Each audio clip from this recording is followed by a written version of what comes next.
I am now calling to order the Planning Commission meeting for Wednesday, September 9th, 2015. Mr. Paulson, would you please call the roll? Yes, thank you. Commissioner Kane? Here. Commissioner Erickson? Here.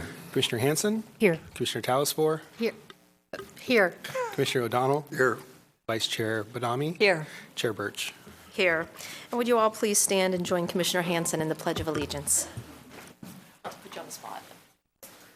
Pledge allegiance to the flag of the United States of America and to the republic for which it stands, one nation, under God, indivisible, with liberty and justice for all. Thank you, Commissioner. All right. Do we have any written communications this evening? We do. There are desk items for item number 4, item number 5, and item number 6. Have all the commissioners had an opportunity to read tonight's desk items? Great. Do we have any requested continuances this evening? There were not any requested continuances prior to the agenda posting, but 2 of the desk items contain requests for continuances. And just to clarify, we can go ahead and look at those items and vote on the continuance at this point, correct? Correct. All right. Commissioners, do we have a motion? Oh, Commissioner Erickson? I'll move to continue items number 4 and 5 on tonight's agenda to the meeting of the Planning Commission on October 28th, 2015. Do I have any questions or comments or second on the motion? Commissioner Talasfor? I don't have a second. I do have a question. So why are we continuing those items? Did the applicant give a reason for the? There's no reason. There's not. They requested a continuance, and so you're free to either grant that request or not. And if you want to call them up, you can ask them for further explanation. What? Well, I would like to know. I think we were all prepared to discuss this tonight, and I don't have a reason to base a vote on. If the commissioner would like to ask the applicant, we can call the applicant at this time, right? Okay, because we're doing this a little differently. It is not going to be a discussion. It was going to be the single question to get an explanation Yes. for the request of the continuance. So is the applicant? And while we've spoken many times, if you could please state your name for the record. And Steve Abbs with David on Homes. We just need additional time to prepare for the presentation. Can you elaborate a little more on that?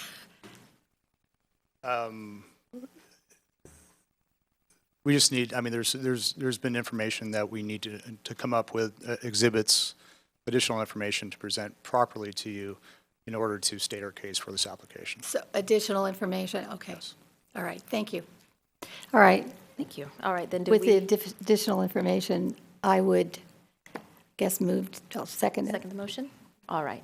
Any other questions or comments? All in favor? Aye. Aye. Passes unanimously. So we will have what was scheduled tonight to be items number 4 and 5 will be rescheduled. Do we have, in addition to their fantastic service on our Planning Commission, our commissioners serve on various other committees. Do we have any reports? Commissioner O'Donnell? Yes, the 3 of us attended a conceptual development advisory committee earlier today at 4:30, if I recall correctly. And we had one matter to consider, and that was the potential development of a piece of property at 400 and 420 Blossom Hill Road, which is right where Blossom Hill goes down, crosses the bridge for 17. So it's right before you get to 17. There's a piece of property that has been used for office purposes for years. There is a proposal, which we discussed today, to perhaps build an assisted living senior center, having 90 units, including 13 for mentally impaired. So the applicant chatted with us really about what they were thinking about doing so that we could give reactions and raise questions to that, which we did. It will now be up to the applicant to decide whether to pursue it, and if so, how to respond to the questions that the group of us raised. There were 2 council persons present also, So there was some good discussion. Do we have any other reports? Okay, none? The town of Los Gatos strongly encourages active participation in the public process, which is a cornerstone of democracy and essential to the Planning Commission conducting its business on behalf of the citizens and the town. There are several ways for the public to participate. First is we take written comments about agendized items. You can submit those, email those to the staff. They are always very insightful and very helpful. At the meetings of the commission, there are a couple ways to address the commission. First is during our first part, which we will call verbal communications. You can address the commission on any item which is not on the agenda.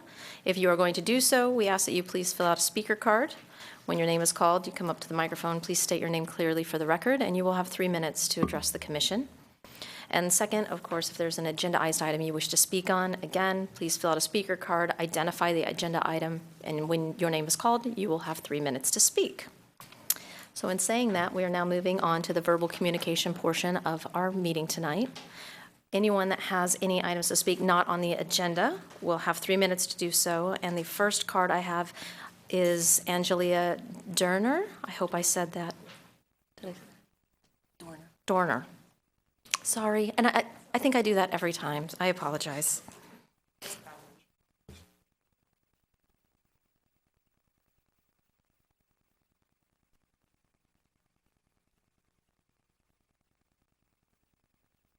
Hello, I'm Angelia Dorner, and I'm a proud resident of the Almond Grove.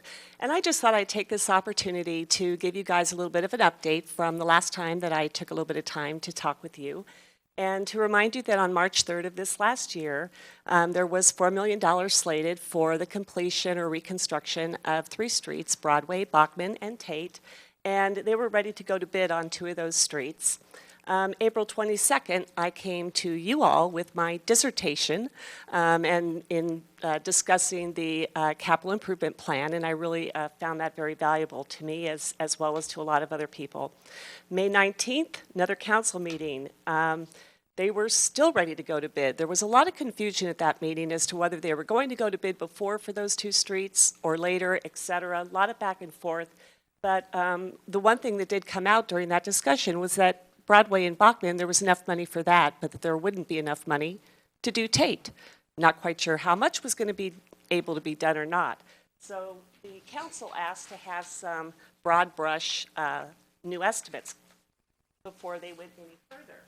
So on June 2nd, these were the new estimates that were provided for all of the streets so they could get a better feel for the total project, which at that point in time for down to the dirt concrete was $15 million, down to the dirt asphalt would be 13.6, and this overlay would be 11.8.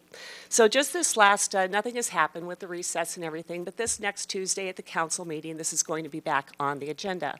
And obviously there will be a lot of storm, as you called it before, brewing. So I just wanted to take this opportunity to share with you that I did have an opportunity to meet with Mr. Morley and Ms. Peterson from PPW. They asked to meet with me last Thursday because they've been busy finding alternative funding sources. And they have said that they found all the money to do all the work. The only thing If you move away from the microphone, I'm just going to ask that you take the microphone with you, because we can't hear you when you move, so. Oh, okay. So if you're going to go back and forth, just, thank you. There we go. The only thing was that now the price tag is up to $20 million because our economy has been so good. In 2 months, 33%. Oh, my goodness.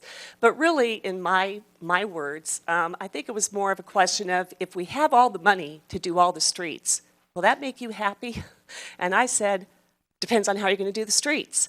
And from what I can surmise is pretty much they're going to take the same approach, still narrowing the streets, still doing 100% of everything, sidewalks and curbs that don't need it, et cetera. They're also going to be recommending this overlay, which I talked in detail with you before. I just do not think that that is a feasible alternative. The reason that I've been so big on this is not just to get our streets done, but it's because of the tens of thousands of people that come down to the Almond Grove and participate in our downtown activities. So I look forward to next Tuesday. Do we have any questions? No, thank you.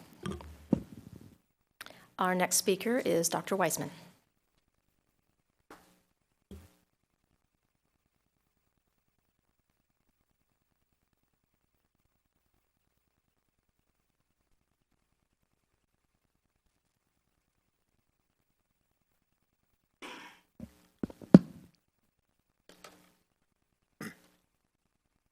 Dave Weissman, Francis Oaks.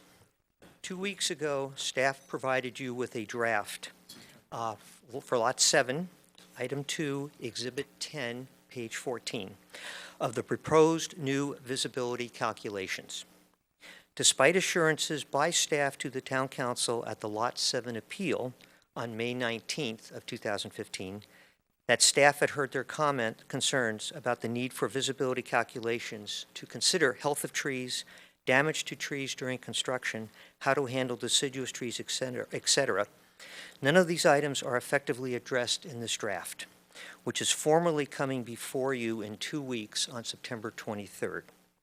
So there's nothing like a concrete example to illustrate some of the issues that I think need to be covered, especially since you are familiar with the project.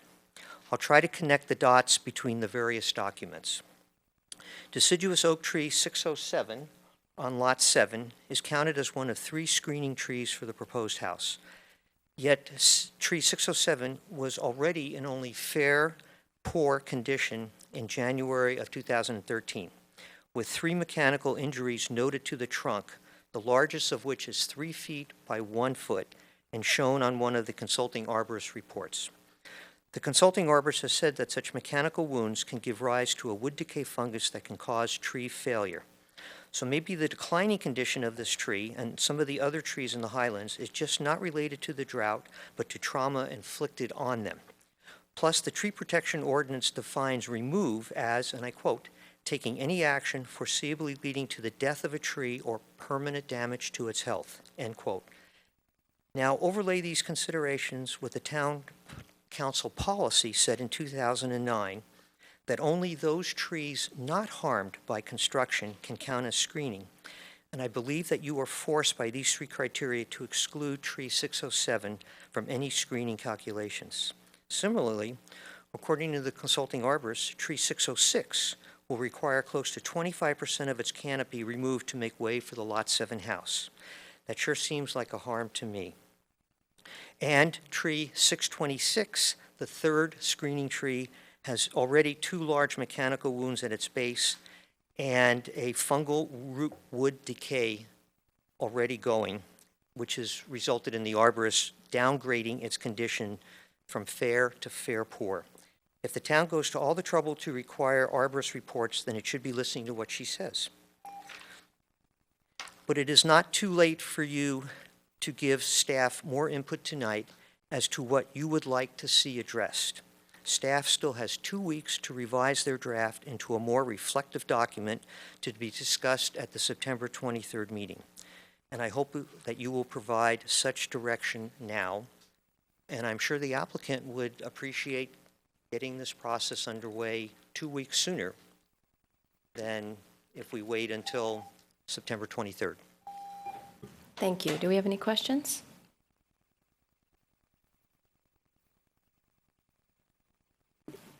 You look like you have a question. Would my question need to be specific on what was just said, or taking advantage of Dr. Weissman being at the microphone regarding the minutes? No, I believe if you have a question of staff in general concerning this item. We are shortly going to take on the question of the minutes and seeking approval. And on page 3, Dr. Weissman, it says, and I must have been under a rock at the time, it says, Davidson asked for fairness, but they are now required to pay mandatory monthly consulting arborist reports because of continued code violation and bad horticultural practices in the highlands. In July 2015, Davidson graded lots 7, 8, 9, and 10 without permits. Is that a statement of fact? Yes. I think we may want to also ask that question of staff for their verification. Is that a statement of fact? So I don't know if Ms. Puga is behind. So we do not believe it's a statement of fact. We are trying to improve our monitoring of the work that's going on up there relating to the trees. There's a discrepancy between what they're required to do for a fire prevention plan versus what Mr. Weissman also correctly notes, that typically that would be considered grading when you clear over 1,000 square feet, I believe is the technical term, but this is directly in connection with the approved plan development. It may be somewhat CCNRs. out of order, out of line. When I read it, I didn't recall something like that seemingly serious being said. I went back and watched the tape. That's exactly what he said. You find there may not be complete merit to it? So we've received that complaint from Dr. Wiseman on these issues, and it's currently involved in code compliance, and we are looking into the issues that Dr. Wiseman has raised, and there are concerns with some of the activities that have gone out there and whether they violate our code, and we're looking into them. And like Mr. Paulson just mentioned, there are some issues regarding what a grading permit might be necessary under our code, but can't be required for fire protection. So we're looking into those issues, and we're going to release our findings at a later date. But All right, currently, thank you. there is no violations that have been confirmed by town staff. We haven't issued any notice of violations at this point in time, but we are Thank you. looking into them and take his concerns seriously. Thank you, Chair. May Thank I you, Dr. comment Weissman. to the Commissioner? Briefly? Thank you. Under the conditions of approval, grading permits are supposed to be issued simultaneously with building permits. I think it's number 60 in the conditions of approval. It also says in the hillside standards that grading done away from the main house requires a grading permit to be issued. There have been no grading permits issued. As far as fire safety goes, the maximum that's required in the fire safety ordinances are 100 feet from a residence. There are no residences on any of these 4 lots, and the closest structure is 1,000 feet in some cases. So I'm actually going to interject. This is an item, this is an item that staff is looking into for code compliance, so we're going to need to table this as they are doing some research and there will be findings released. Thank you. The next card that I have is Lee Cantata.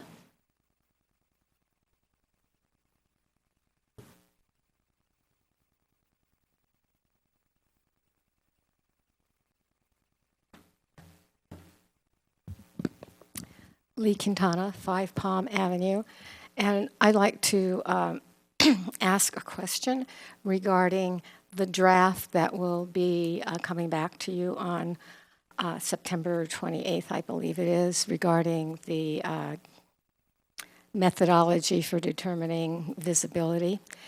At the last meeting, I spoke about there may be many different methods to assess 25% visibility, not just the one that was being proposed by the draft. And I just want to clarify whether that is the draft that is going to come to the Planning Commission, or whether the staff report will be broadened out to include other possible methodologies of what 25% visibility actually means. And I suggest that there are many methods that you could use to determine visibility. The 25% of what, that's what I'm talking about. And a draft ordinance could be prepared that outlines various different methods, and that includes a statement that when visibility is analyzed, that all of the methods possible are included and analyzed, and if any one of them is determined to be visible by that one methodology, that it be considered visible. I also would ask that the Planning Commission at that time actually consider whether 25% visibility is actually what was intended to begin with. All right, Commissioner Erickson. So I have a question of both the Assistant Town Manager, Director of Community Development, and the Town Attorney. It's my understanding that the verbal communication portion of the meeting is to be for items that are not on the agenda. Does that apply to items that are on the agenda that in fact have been continued? So technically, once it was continued, it became an item that's not on your agenda, and therefore they would have that time under verbal communications. That's how I would interpret it, especially in light of the fact that we promote public comment, and if someone was to show up. But I didn't take, if you're looking at Dr. Weissman's comments, I didn't take that as part of, his comments were part of any project that was continued. I wasn't Oh, okay. referring to Dr. Weissman. I was referring to the current speaker because I believe her comments were materially related to the two items which we continued tonight, so. But I would if- still say then, once you've continued them, they're not on your agenda, and that they would fall under verbal communications. Again, to promote. Yeah, is it, I mean, I would suggest in the future we put continued items at the last part of the agenda then. And let me just say that verbal communications is intended to be one-way conversation where a member of the public provides their comments to the commission. It is not an opportunity for dialogue, and we're happy to talk to Lee after the proceedings to be able to answer her questions in a more appropriate setting. Thank you. All right, thank you. May I just make one short comment? Okay, you had 30 seconds left, okay. so. From my point of view, this is not an item that is on the agenda because the draft itself is not part of your agenda tonight. So it may be talked about in the items for Lot 7 and Lot 10, but it's not actually on the agenda. Thank you, Lee. All right, the next speaker is Steve Abbs.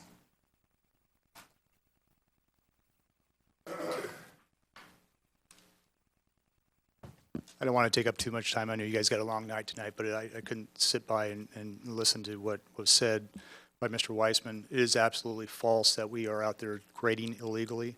It's very clear in the town code and the Hillside Development Standard and Guidelines requiring fire abatement. We have put together a fire abatement program by a fire consultant as required by the town, which requires fire abatement. So if you look at the Hillside Development Standard and Guidelines and the town code, it's very clear that fire abatement is very important to the hillsides.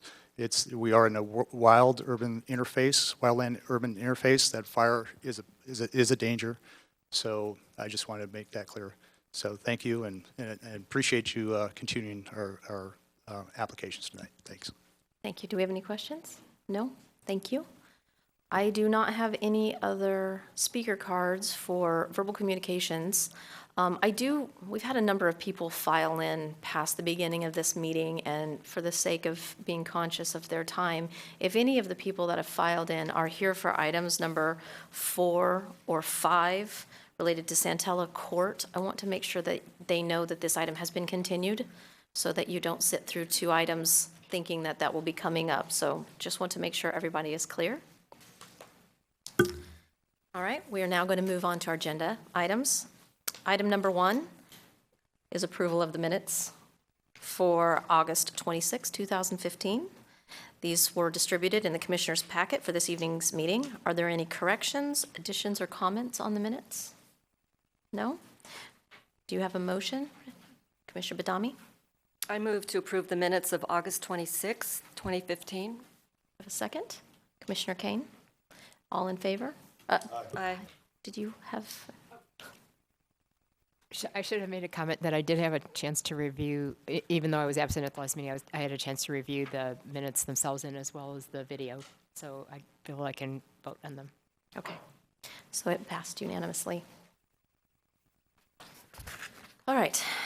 Item number 2 on tonight's agenda is architectural on-site application S-14-067 16350 Blackberry Hill Road, requesting approval to exceed the maximum floor area ratio and the maximum building height for an addition to a single-family residence on property zoned HR-2.5, APN number 532-26-085. Are there any disclosures by a commissioner for this item? And have all commissioners had an opportunity to visit the site? More or less, yes. All right. Gates were... We're going to have to get that code permanently. Ms. Puga, I understand you're going to give us the report tonight. Good evening. Thank you, Chair. On August 12th, the Planning Commission considered plans for a 711 square foot addition to an existing single-family residence.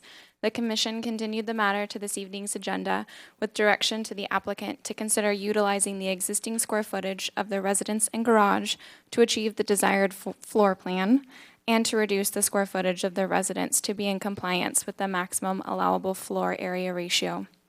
The applicant has not proposed any changes to the previously considered floor plans, including the location and size of the additions to the east and west side of the rear elevation. Based on the direction of the Commission, the applicant is proposing to convert 337 square feet of the existing 1,452 square foot garage into a carport. The carport would be open on 3 sides and would not be counted towards the maximum allowable floor area. The revised project at 6,372 square feet now complies with the maximum allowable floor area ratio for the property. Staff believes the applicant has addressed the Commission's concerns and for this reason recommends approval of the revised project subject to the attached conditions. This completes staff's presentation and we are available for any questions. Thank you. Any questions of staff? Commissioner Hanson. I just had a question about the packet that we got. On Exhibit 13 on page 2, one of the required findings is compliance with the hillside development standards and guidelines.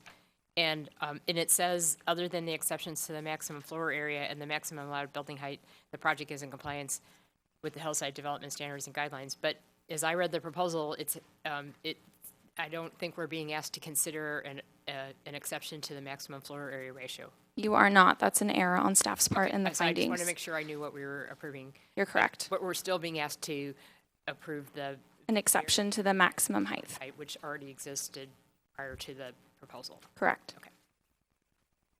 All right, any other questions? No? Thank you. I moved my notes. All right, we're now going to open the public portion of the hearing and give the applicant an opportunity to address the commission for up to 10 minutes. Ms. Junaid? Okay. So please state your name for the record. My name is Malka Junaid from M Designs Architects. We are the architects for the project, and the homeowners are available to answer any questions you might have. I know we have a couple of commissioners joining us today. I am focusing my presentation on the direction we got from the commission, but if at any point we need to go back and review any of the old material, I've kept some of those slides here so we can always revisit that. Our focus, and thank you for giving us very clear direction. We actually talked with staff. As I had mentioned last time, we had looked at several options before we had come to our final conclusion, so it was pretty easy for us to go back to staff, look at those options, and see where we could reduce. So our direction was to reduce 309 square feet so that we could be in our FAR. Also look at where we can reduce so that the existing grading around the house is not affected, and then hopefully we can keep the program for the owners as they wanted it to be.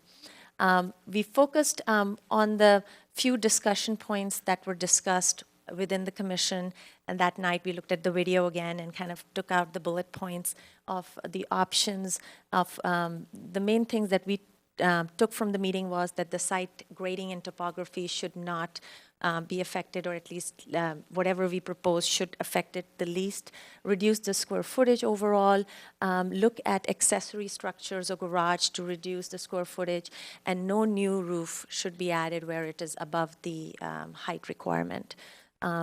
So what we did was we looked at several options. This is option A that we reviewed. We looked at, somehow we are off the screen, but we looked at the existing library in the lower floor, and we thought we can reduce about 234 square feet from the house if we remove that, because that is not holding the upper floor, the existing upper floor, so we thought that might be the right area to look into. The drawback we found out in this, and we discussed with the civil engineer, thank you so much. we discussed with the civil engineer about this, that removing this existing library was going to actually create more issues for us on the grading side of things. It is right now supporting the existing deck up above, and by removing it, we would actually have to put in new pilings and new support structure for this existing deck. So this is the option which we then decided not to pursue. Then we looked at option B, which is what we can reduce from the upper floor, because I'll go back to the lower floor. As you can see, most of it is a cellar, so reducing there would, it's also under the existing footprint. It was not feasible. So we looked at the first floor to see where else we could save or reduce square footage. These two areas that you see, portion of these areas actually don't sit on the retaining walls down below. They're at somewhat at grade, so we thought this would be kind of more of a logical place to see if we could reduce. The issue we were getting into was, again, the grading issue and also keeping the existing roof in place. So we looked into the option that if we kept the roof, kept just the pillars up, and then just removed it, the issue we were getting in is how do we grade it, how do we put a slab there or backfill that area? So that was another confusion that we weren't able to resolve. And then the biggest issue with removing these two is the town's requirements are the continuous existing walls that we have to keep intact. And as you can see on sheet A 1.41, we have that diagram which kind of, we always submit it to the town to see which are the walls that we are actually keeping. And by touching any of these, we were actually not going to be complying with that.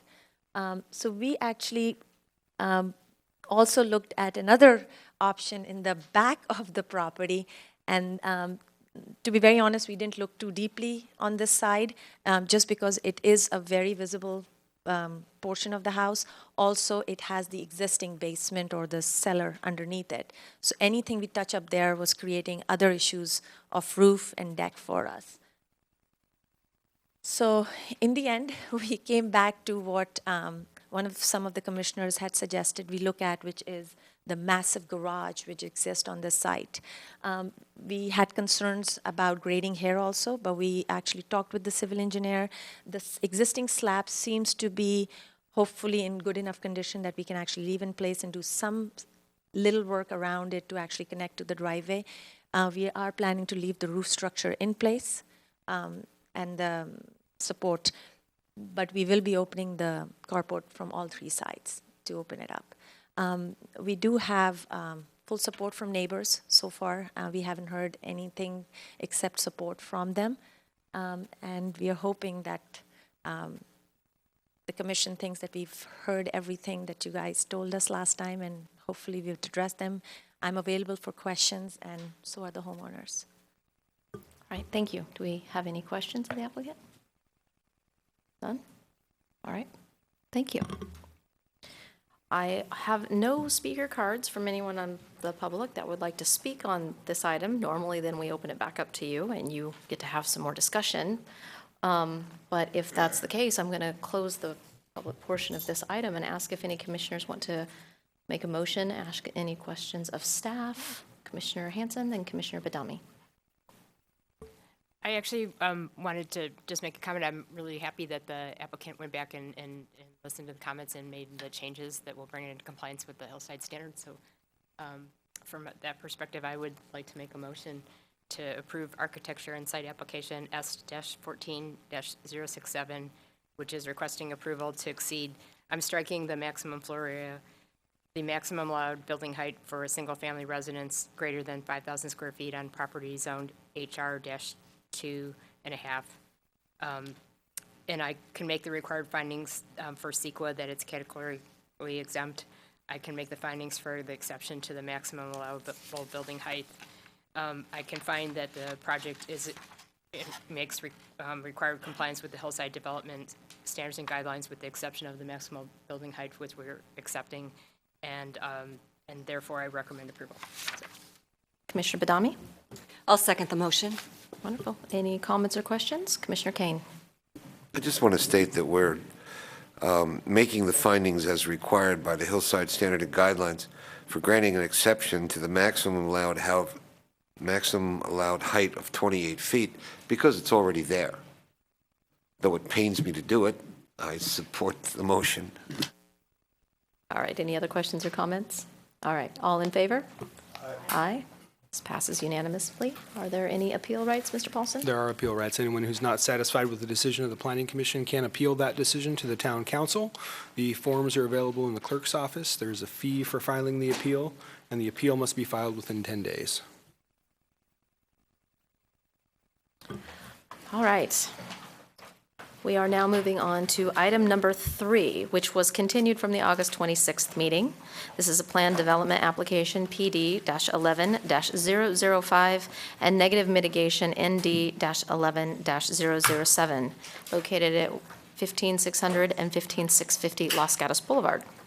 They're requesting approval to change from Zone CH to Zone CH PD to demolish existing commercial buildings and construct a new Superdrug store with a drive-through service and commercial buildings. It's APN numbers 424-14-028 and 036. At our last meeting, Commissioners, we actually did not close the public portion of this. We were at a point where we were having some discussion with the applicant and asking some questions of staff. So I'm going to call the applicant back up to the podium. For this sake, I would ask that you please restate your name for the record.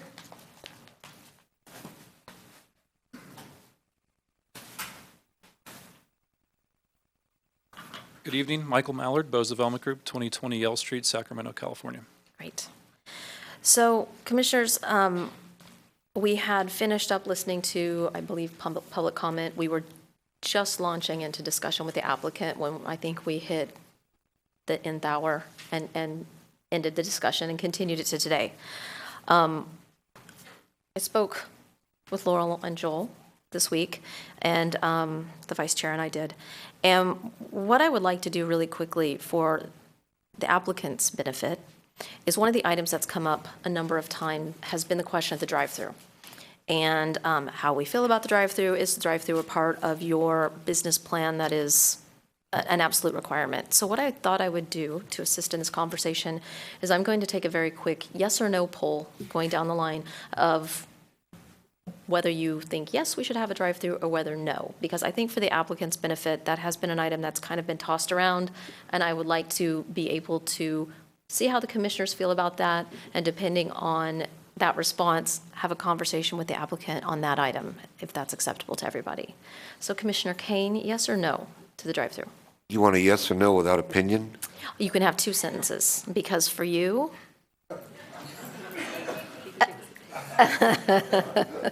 Yes. Thank you. Commissioner Erickson? Yes. Commissioner Hanson? Yes. Commissioner Talasfor? I would say no, and I would say... She gets 2 sentences. If I was going to give you 2 sentences, she gets 2 sentences. Could I have his too? No. No. Because I have not had any clarification as to exactly how that whole process will work. Besides that, the actual sight lines to exit through that driveway and to get there are awkward. And instead of traffic calming, they appear to me at this point to be extremely a cause for traffic issues within that area. It is not a clean drive-through, as far as I'm concerned. That was way more than 2 sentences, Sorry. Commissioner Talasfor. Commissioner O'Donnell? Perhaps 2 sentences. Of Yes course. does not mean without conditions, so my answer is yes. Okay. Commissioner Badami? No. I also feel no for traffic concerns. So that means the majority of the commission with conditions would approve the drive-through. So based on that, then we're going to move forward with the conversation because I was concerned and I felt that that was a critical item to address as we began. So picking up where we left off, please do. Do you have any questions of the applicant, staff, comments? On the drive-through. The presentation's been made that the drive-through is especially convenient for safety and other issues regarding moms. And I guess most prescriptions are picked up by moms. It seems that way when I go to pharmacy. And it's extremely convenient to do so with children. And so that's why I gave it my support. What concerns me is the runway may be too short. People chat, and they get up to that window and, I have another prescription I was going to pick up too. You only have one. Go look for the other. And there's going to be a backup behind it. I'm deferring to your experience that this is a workable solution, because you have people pulling up to the drive-in with oncoming traffic, and then you have them exiting the drive-in with oncoming traffic. At Indy, you get on and off with the traffic. So I'm hoping that your experience will prevent head-on collisions, or you put in yellow lines or whatever. But I don't think your queue line, well, it may be that your queue line is not long enough. Do you think it is, in your experience? In my experience, yes, the queue length is long enough. You're looking at a drive-through that typically gets 12 to 15 cars a day through it. So at any one time, you don't have a large queuing like you would at a fast food restaurant. It's not. I'm not fast food restauranting, I'm Walgreening. Sure. Where we stand in line and people chat up. Maybe we chat more in Los Gatos, I don't know. But, questions are asked up there, and the cars are going to back up. So I'll defer to you, but I'm telling you that's a concern. Get a couple more cars in there if you can. Sure. Commissioner Hanson. I actually support the idea in general. I'm probably one of CVS's best customers, going there all the time to pick up prescriptions. Thank you. And I'd rather not have all the parking. But I had the same concern as Commissioner Kane. Since I've been in CVS very frequently, there's frequently a queue depth into the pharmacy counter of 10, especially around dinner time, 10, 15 people. Why wouldn't there be that same thing outside if it was more convenient for people? The pharmacy queue can sometimes be confused, because when you go into the pharmacy, you can drop off your prescription and you can pick up your prescription. You can speak to the pharmacist. Whereas through the drive-through window, the only thing you're going to do is pick up a prescription that you've already ordered. Actually, that's not the case in the CVS here in Los Gatos. It may be different in other CVSs, but the CVS in Los Gatos, they have a separate queue for drop-off and pickup. Okay, well, I misunderstood. I thought you were talking overall numbers, that you see that many people. It's I frequently see the line most often on the pickup on the side. pickup line? Yes. Okay. Commissioner Talsfor. Two questions related to the drive-through. So about that queue on the outside, in case there are 12 cars that want to line up for who knows why, we can't control that. How will you control that? That's one question.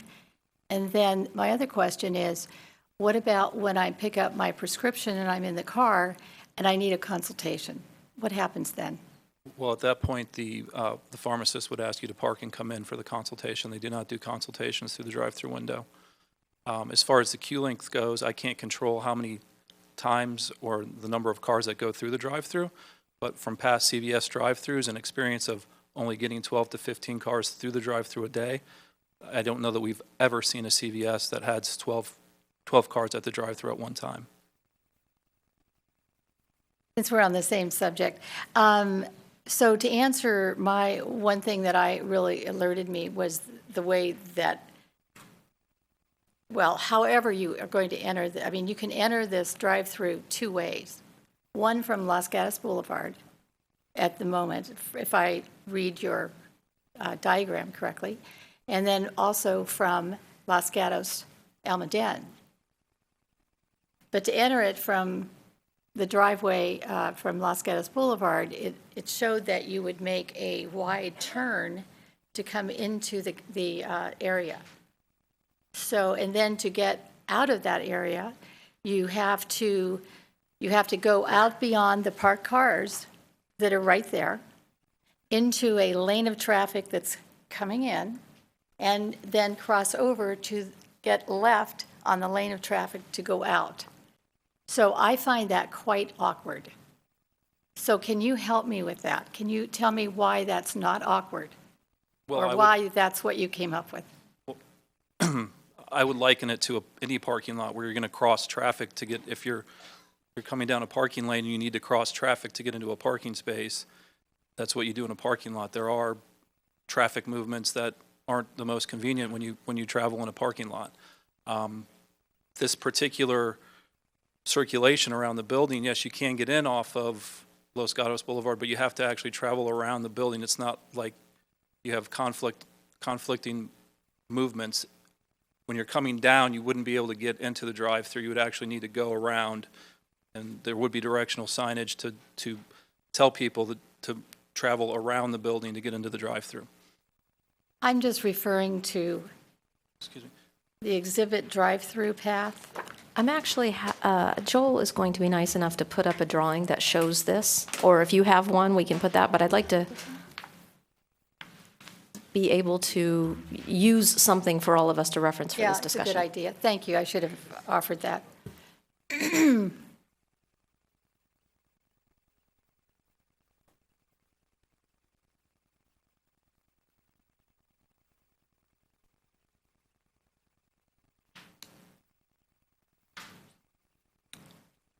Joel, would you mind showing the diagram I used, however? Because it actually shows the pathway.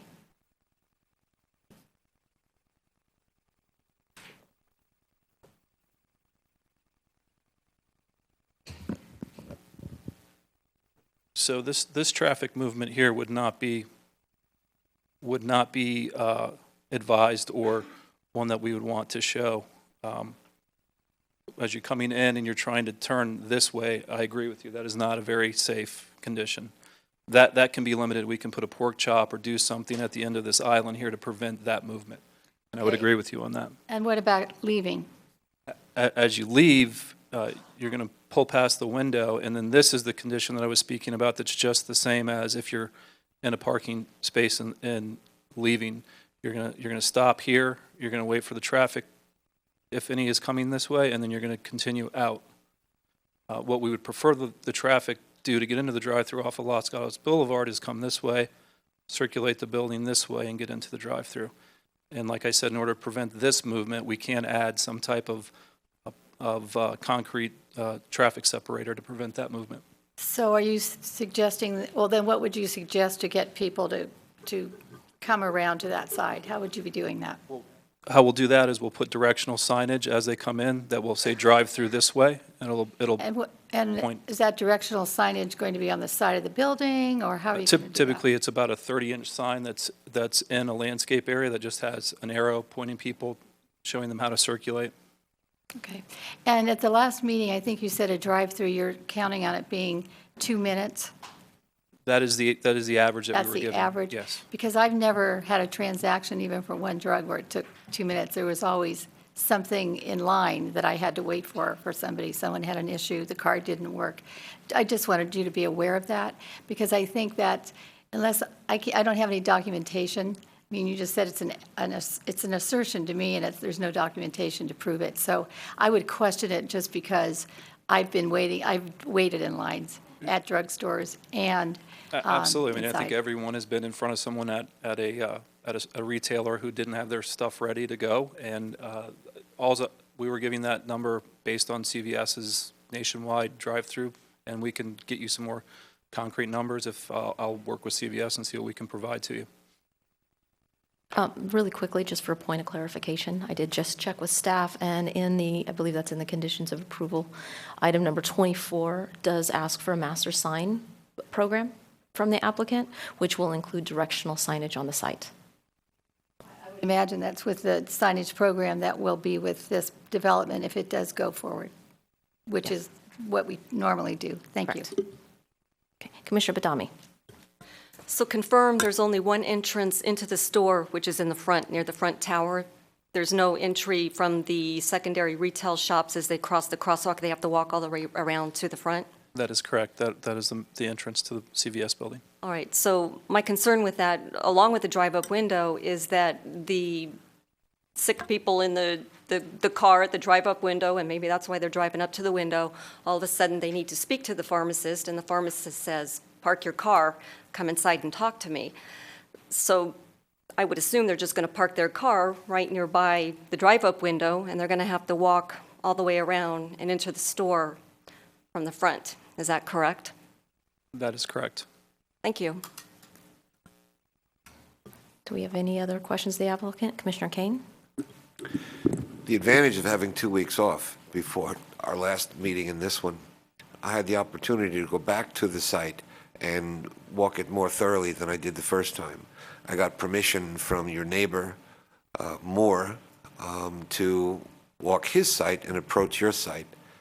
As I got onto his lot where he sells cars, about 5 steps in, the hillside disappeared. I mean, there's this massive wall coming, according to the story poles. And as I approached the property boundary, realized that that building is right up against, seemingly right up against that property line. I'm guessing what we're normally familiar with regarding setbacks doesn't apply. But it looks like it should apply because it's right on top of the property line practically. I don't see any room for movement, pedestrians, emergency. So the question is, as we discussed last time, I'm going to have a concern on the height of that building and the proximity of that building to the next property line. So this is a good time to ask you, is there anything you can possibly do about that? Well, the building is set back off the property line. You can see here, there's a 5-foot sidewalk, then there's a drainage swale back there, and then as the building bumps out here, there's still a green area back there. So the building is not right on the property line. There is some distance from the property line. How much distance? Tony, do you have that 5 feet? So there's 5 feet here, and I assume there's 10 feet here because we have a 5-foot sidewalk there. Not according to what I experienced today. I could be wrong. The question remains, is there anything you can do about decreasing the depth of that building and the height of that building? We've looked at the height of the building, and with the mechanical systems, there's no way to bring it any lower. We have it as low as we can possibly construct it and still conceal all of the rooftop units and everything that needs to be put on the roof. The depth of the building, I mean, I guess we could look at eliminating, I don't know. I'd have to look at that a little bit closer and see if there's anything we could do. But I believe for emergency egress purposes, we have to keep this sidewalk back here. I have to look at that further. What I mean by depth is, here's the front of the building, here's the back of the building. That's what I mean by depth. Get it away from that property line.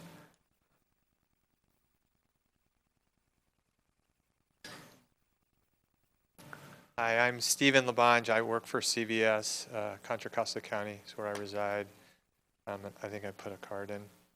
And although it's not as important to me, but to talk about that, there's standard depths for retail, so it's not just so much as just meld it to any size. If you make a retail depth too shallow, you're basically diminishing the retailness of that building. And so, I mean, I think our intent is to work with you, but if you're just arbitrarily saying make it skinnier, I mean, there's just standard retail depths that's what that was designed. I'm not being arbitrary.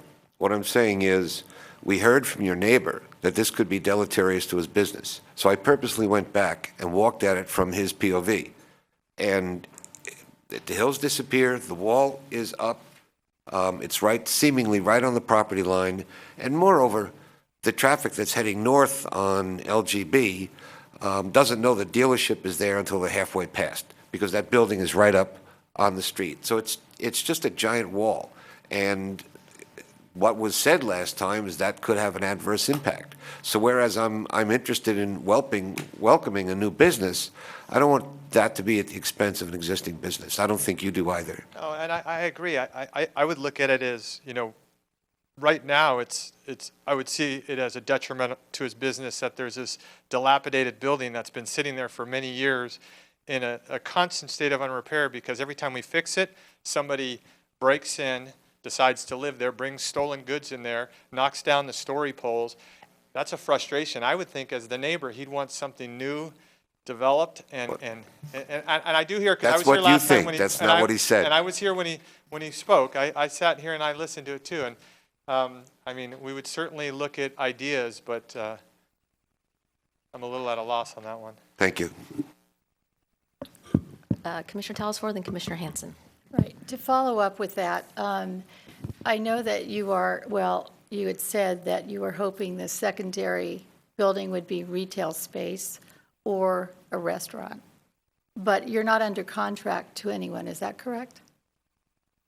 Yes, that's correct. So my question to you is, if this were not to attract a restaurant or, you know, a retail space, would you need, in fact, that much height if it was to go to office?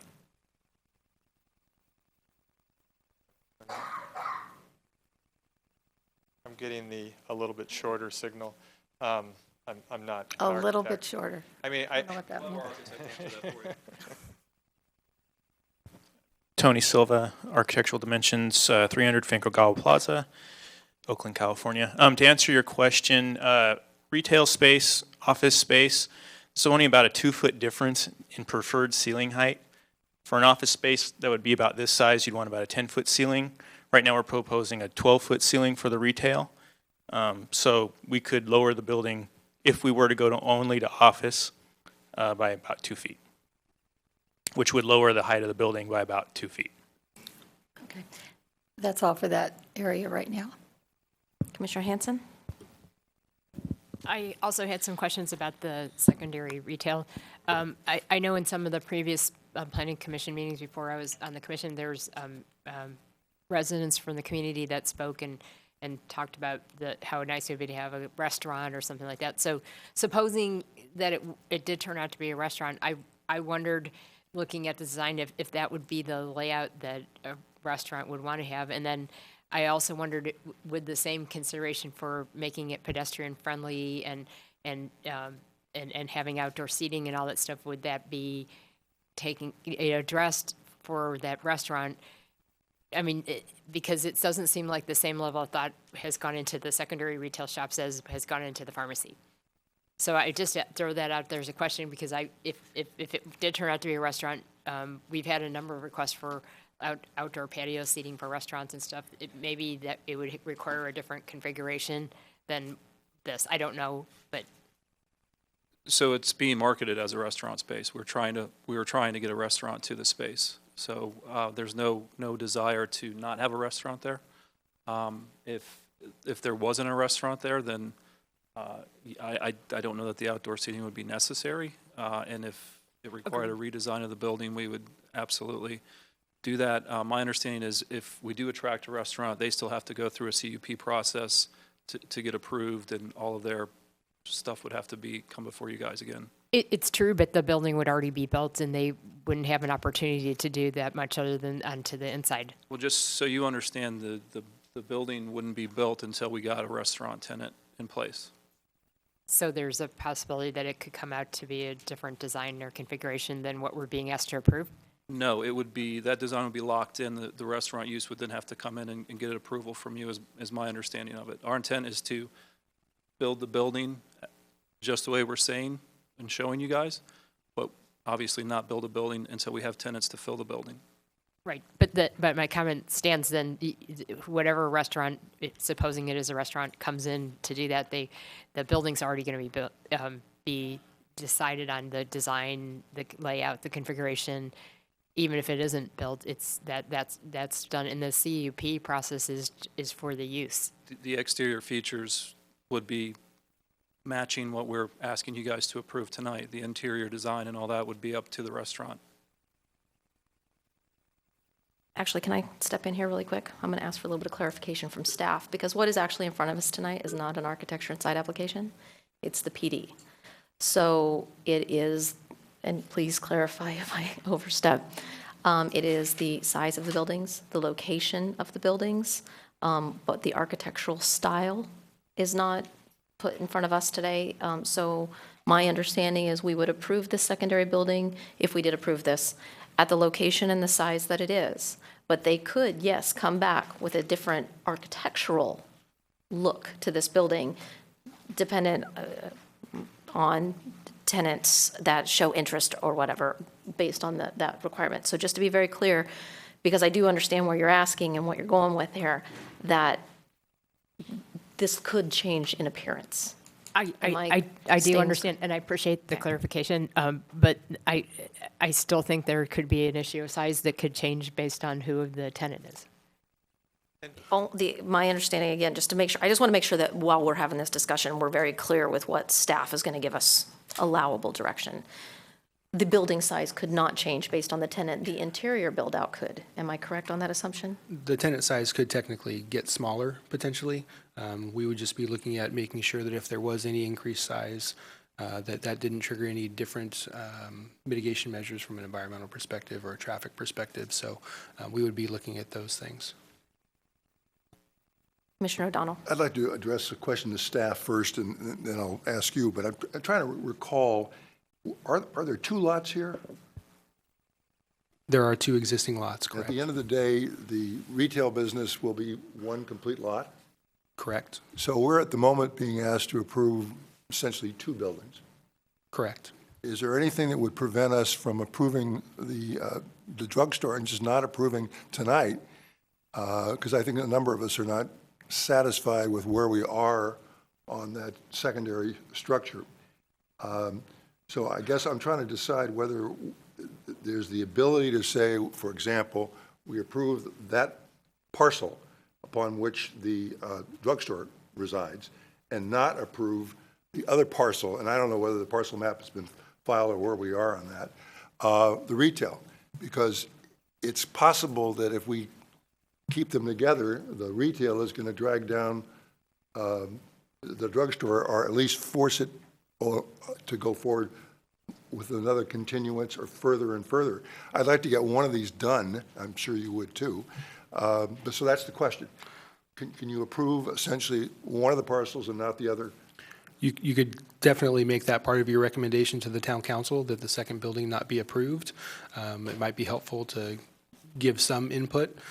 We've already heard a lot of input at the last meeting and tonight as well regarding potentially setbacks. But you couldn't continue. In other words, you've got something, but let me just say, it's impossible then to split it. So you'd say, we recommend approval of the drugstore, but we want some more work done on the other parcel. Couldn't do that? So the current application is for both parcels. Again, the architecture and site for both buildings is going to come back at a future date. I'm not so much worried about the ASA. I'm more concerned with just the configuration. Right, and I think the overall configuration is a great question. So really, we should be looking at the entire site and knowing that the intention is to subdivide. I think the real question is, do you want that second property line so far north, or do you want to squeeze it back a little bit more to the south to provide a larger development opportunity for the secondary retail shop? I'm just kind of consolidating the discussion I've heard this evening. You know, clearly there will be implications for parking and the plaza area, et cetera.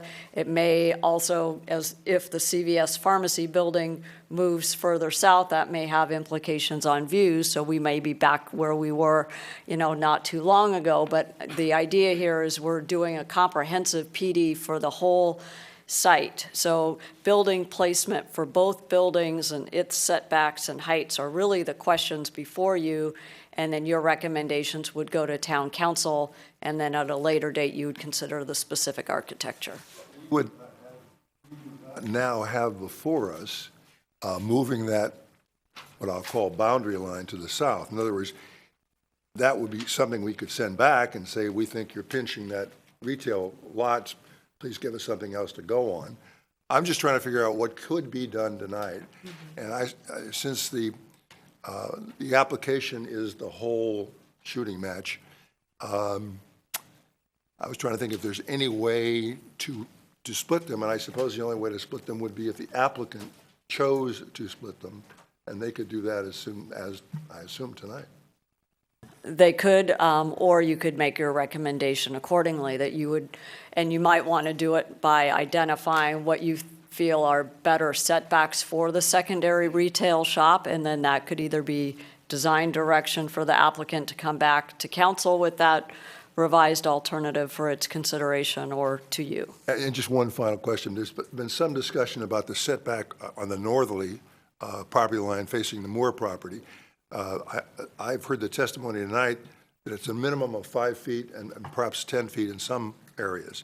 On the other hand, Commissioner Kane said a physical appearance looks like it's right up against the property. But I assume that the drawings will control, and there will be a 5 and a 10-foot setback. That's correct. It is, and 5 feet when you're dealing with taller buildings, you know, can appear to be essentially a very small setback.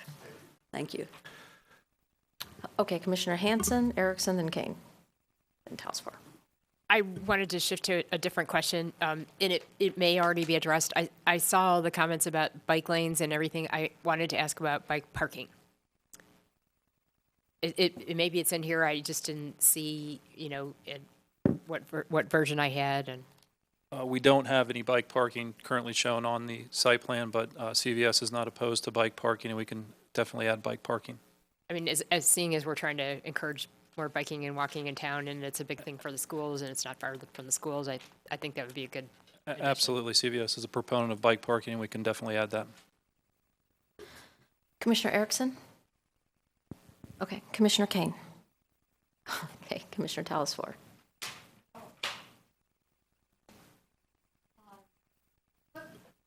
Okay. Yeah, this is actually something that we had talked about previously. It was in 2014, actually, on December 10th. And I think at that time, we had asked about, would it be possible to provide storage underground instead of having this mezzanine on the top? And then that way it would bring the height of this building down and make it much more pedestrian-friendly and not automobile-oriented.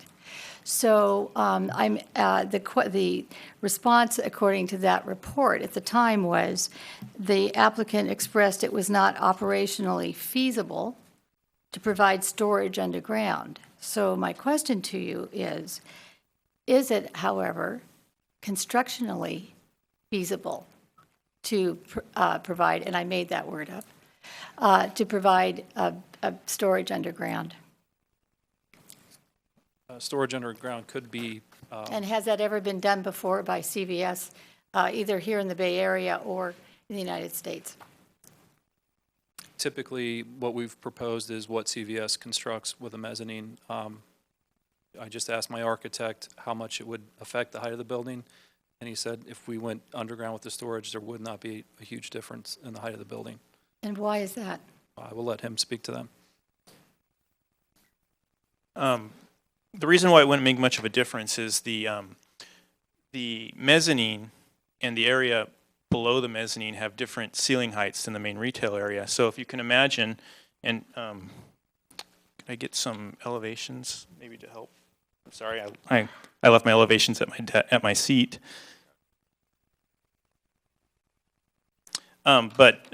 Basically, because we don't put mechanical units on top of the mezzanine and the area below it actually fit into the same area as the main retail area.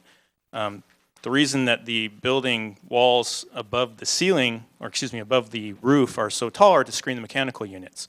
So the mechanical units are approximately as tall as the top of the mezzanine is in the building. So thank you, Michael. So right now, the ceiling for the retail area is about at this level right here. The ceiling for the pharmacy, the back of house areas, the delivery areas. Excuse me, would you do that one more time? I'm putting my glasses It's on. about right here-ish. It's about, see, this is about 12 feet right there. That's about where our ceiling is. Okay. Then we've got mechanical space, structure, and then we've got this top wall here which screens the mechanical units, which, like I said at our last meeting, can be between 4 to 5 feet tall. They're actually pretty big. The mezzanine, actually, the top of the mezzanine is about at this level right here with a small parapet to allow us to drain the roof, screen some of the things that may be up there, vents, no mechanical units, but maybe a pipe vents and ugly stuff on top of the roof that we want to hide. And the mezzanine floor is about right here with the ceiling of the pharmacy, the back of house offices and everything at only 9 feet. So in a nutshell, the mezzanine and the back of house areas fit in the same volume as the retail space because we don't have anything on top of that roof that we're trying to screen. So there really wouldn't be a height savings if we were to eliminate the mezzanine at all because it's the retail space that is dictating the overall building height. So where is the storage then? Storage is at the mezzanine level. It's at the mezzanine level. So, well, then getting back to the alternate area for storage. Since, have you ever built basement storage in other CVSs anywhere? No, No. no. In the United States or Well, I California? only do projects here locally in the Bay Area. Unless we went into a building with an existing basement, which are usually in urban areas, I've never done a basement. You see, so would that be a consideration? Well, again, I don't see what the benefit would be. Because it would bring, well, I would like to bring down the height. No, I I would understand like to make this much more pedestrian friendly. I Sure. don't see that here. I'm having a hard time. Again, the ceiling height for retail space wants to be about 12 feet. Otherwise, it becomes a really cramped and dark space, I especially for a understand building that. this size. Then we've got the mechanical I space got- and the yeah, I structure. got So it. I guess what I'm trying to say is we have the building, at least at this level right here, not including the architectural elements like the tower, but at this level, we've got the building darn close to as low as we can go within a couple inches. Okay, thank you. Mm-hmm. Commissioner Kane. They always tell me I have to put this in the form of a question. So the question is, did you know that the commercial design guidelines have a section specific to Los Gatos Boulevard? And it says the intent of the Los Gatos Boulevard guidelines, specifically guidelines for LGB, provide a degree of visual unity to the boulevard, accommodate auto-oriented uses while maintaining a high degree of human scale and appeal, maintain a sense of place, create a mix of buildings with landscape, and I'm still seeing that wall. And I'm saying, I don't think that fits with the commercial guidelines. I work on Los Gatos Boulevard. My office is there, so I'm going twice a day. And I'm looking around, and I'm trying to see something like that wall right on the street, and I can't see it. And so another question is, do you know that's going to be a problem for me? Do I know? Excuse me. Can I see your point of view? Is that? No, I'm not trying to. I'm telling you where I'm at. Okay. That wall doesn't work for me, and I don't think it works for the commercial guidelines. I don't think it works for Los Gatos Boulevard. I don't think it works for your neighbor. And I like your pharmacy. Did you think about why you would want to put a restaurant next to a pharmacy with Alka-Seltzer and Pepto-Bismol? Maybe you don't need that building. Okay. Because we've returned back to this, and I think this is actually a very critical part of moving this application forward, I want to return back to the item that Commissioner O'Donnell brought up with the two parcels. And I would like to discuss amongst the commissioners a bit and with the applicant, the option of taking these as two separate items. Looking at moving the lot line between the two further south, I believe, and maybe allowing the applicant to move forward on the placement. This is not an architectural and site application, so I want to make sure we understand we will see the architecture again, but moving forward on the main building, discussing the lot line, and having the second building perhaps brought back to us as a separate item. I would like to know how my fellow commissioners feel about that for the sake of moving this forward. Commissioner Kane. I'm in complete agreement with Commissioner O'Donnell. I believe we also have a letter from a member of the public to that effect. And when I heard it and when I read it, I think that's a way out. Okay. Other commissioners have Commissioner Erickson and Commissioner Talas. I agree with me, too. I know you do. You are so smart. Commissioner Erickson. So it's not clear that one can uncouple, from my perspective, that one can uncouple all the issues. And that while I have the most, as Commissioner O'Donnell knows, for more than about almost a quarter of a century, I have great respect for him, known that long. So I'm generally of the opinion that that building is too large. And principally because of parking issues. And meeting the parking requirements is requiring you to take into consideration both parcels together. So before I would be interested in pursuing this kind of thing, I would need to understand fully the implication of parking, because I'm not persuaded that we should grant an exception. And at the point in time when we begin talking about parking, I have what I think are some very cogent arguments with respect to that. I'll let other people judge whether they're cogent or not. So I think it's not as simple as that, because this was put together as a single PD application, and I don't fully understand how you would decouple the issues.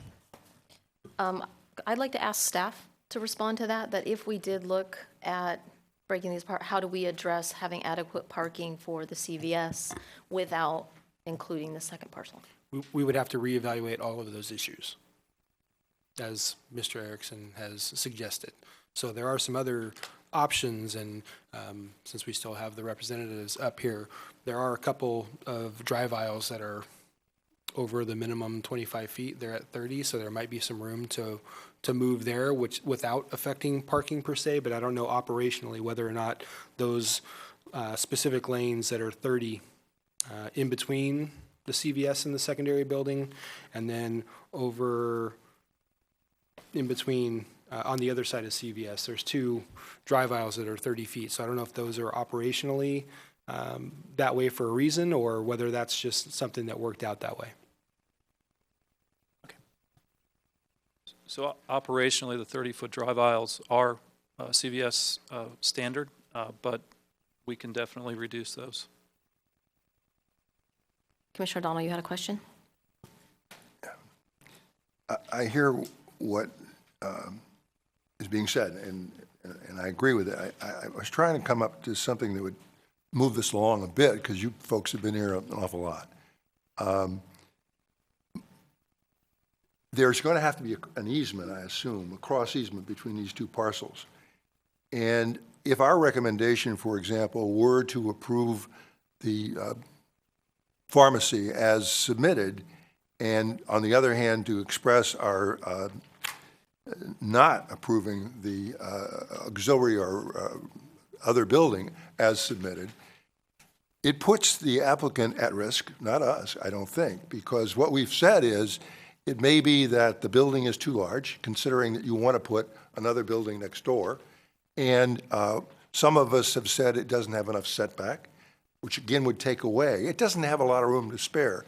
It would not work at all if it didn't have a cross easement with the drugstore property, I don't believe, because it's going to need parking, and it intends to use the parking, I think at least in part, of the pharmacy. So it gets, you may separate it and you may sell it separately, but it won't work without the cross easements. So it may be that, that what I was hoping we could do won't work, which is to say, you know, we could approve the pharmacy, but we certainly would not approve the retail as suggested. I'm not sure that does any good for the applicant. If, on the other hand, we were to say that retail just doesn't work, it's too small, too narrow a lot, figure out how you're either going to make it bigger or you're going to change the size of the building you want to put on that. Maybe that, even though it's another delay, may be more fair, because it does appear to me, from the conversation we've already had, that to have this thing pass with, let's say, a 4-person majority is going to have to require some substantial changes in the layout of the property. I think we've gotten to the point now where the building, more or less, could be approved, not by everybody, but could be approved. But I think we may not be able to solve, as we sit here tonight, the layout of the two parcels and therefore the use of the second parcel. I would hope, however, that we might make it clear to the applicant what it is we think we could approve, because it's not my intention to make anybody go through this water torture. So if we could help them, I'd like to do that. I guess I'll venture a conversation on my thought on that. Commissioner O'Donnell, we've gone through a lot as far as the placement of the CVS building. And I keep saying we'll see the architecture portion of it again because I'm not approving the architecture of it, but the layout, the location, I don't want it closer to the corner. You know, you can only fit so many things into an area, and I would agree with that. But I have a really hard time with the secondary building. I have a problem with how close it is to the boulevard. If we move it back, we have this issue with these one particular tree, so there's some parking. It feels like that portion is where we have a lot more discussion that needs to happen, but they are, like you said, completely tied together as far as the parking. I would very much look to our staff on suggestions to help us. Well, I'll start and Ms. Pravetti can add on. I think, given the zoning, if conceptually everyone's comfortable with 2 buildings, let's just start there. But maybe it's not, maybe it's the CVS building is okay, but the secondary building needs some work, whether it's setbacks, height, and whether that's from the boulevard or from Mr. Moore's property. The trees, does the building get smaller as has been suggested? Can that lot line be moved to help increase those setbacks? Those are all issues that can be dealt with at the architecture and site application level for both buildings. So we can get that information and/or those topics and issues can be part of the recommendation of the Planning Commission to the Town Council for consideration. And then prior to the Town Council meeting, the applicant can work through that. I know that sometimes is challenging because everyone's interested in making sure that they kind of know what they're moving forward, but that's one option. And then Actually, just to elaborate on what Mr. Paulson suggested, I think, again, we're dealing with a zoning approval, so we could identify a performance standard in terms of what your expectations are in terms of setback, height, et cetera, or just acknowledge the CH zone that's already the base zone for this planned development. And then with your comments, then any future builder on the secondary parcel would have those under advisement. I think the real question is, what is a developable size of that secondary parcel? And do you believe that the size as shown, as proposed, is developable? And if you have any advice or suggestion for the council, because most likely what will happen is the PD will get approved, we'll get a lot line adjustment application. The lot line will then be in place. Then the ANS for CVS will happen, and the secondary building will be, a few years back, but it will be after the fact when the lot line is already in place. So I think really making sure that that secondary parcel is in fact developable, and it is according to our base zoning requirements, so something can get built, so it's not like we're creating something that's not viable. So that's just an option for your consideration, and we appreciate the commission may have some other preferences. So Commissioner O'Donnell, Talasor, Erickson. This second lot as proposed only works if you have the easement of the other parcel. So this is not a run-of-the-mill kind of thing that somebody comes in and wants to develop Blackacre. Blackacre doesn't work unless Whiteacre works with them. So the difficulty I have is if we were to approve a pharmacy and basically say, but we don't approve the size of the parcel, or pardon me, the size of the parcel for secondary retail, it starts to become very inconsistent. And I would not want to approve anything where somebody said that they can put in more or less a building like that with parking that only works when you use the adjacent parcel's parking. So if we could, I could probably, well, what we're also, most of us are saying, I think, is if you made the pharmacy somewhat smaller and/or reduce the size 30 to 25 feet of the couple of involved driveways, you might be able to get a big enough lot on the secondary retail. We don't know that because we haven't seen that. But I think it's fair to say that most of us don't like that secondary building at all, and I don't agree with staff to say somehow we can do something when the whole thing hinges on this cross easement. So unless we said, and by the way, we don't approve the cross easement, I don't know where the zoning law says this is a run-of-the-mill thing because of a cross easement. I think it throws a hatchet into the whole thing. So I don't think this is something that tracks what was just said from the staff. Commissioner Talsfor. Yeah, I wanted to be clear. So we are only approving a change of the zone tonight, or recommending it. We're not even approving it. Is that correct? However,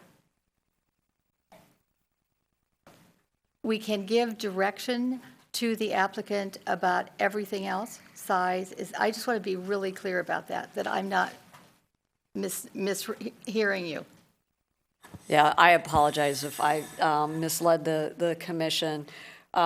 Your task is to make a recommendation to the town council regarding this plan development. So you can either like it, recommend. Okay, now when you say, may I just interrupt you? When you say this plan development, do you mean what we see here?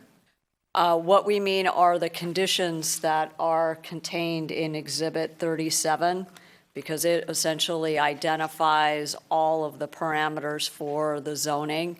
The drawings are illustrative in terms of building placement and provide more specific guidance for the CVS, at least as the conditions are written today.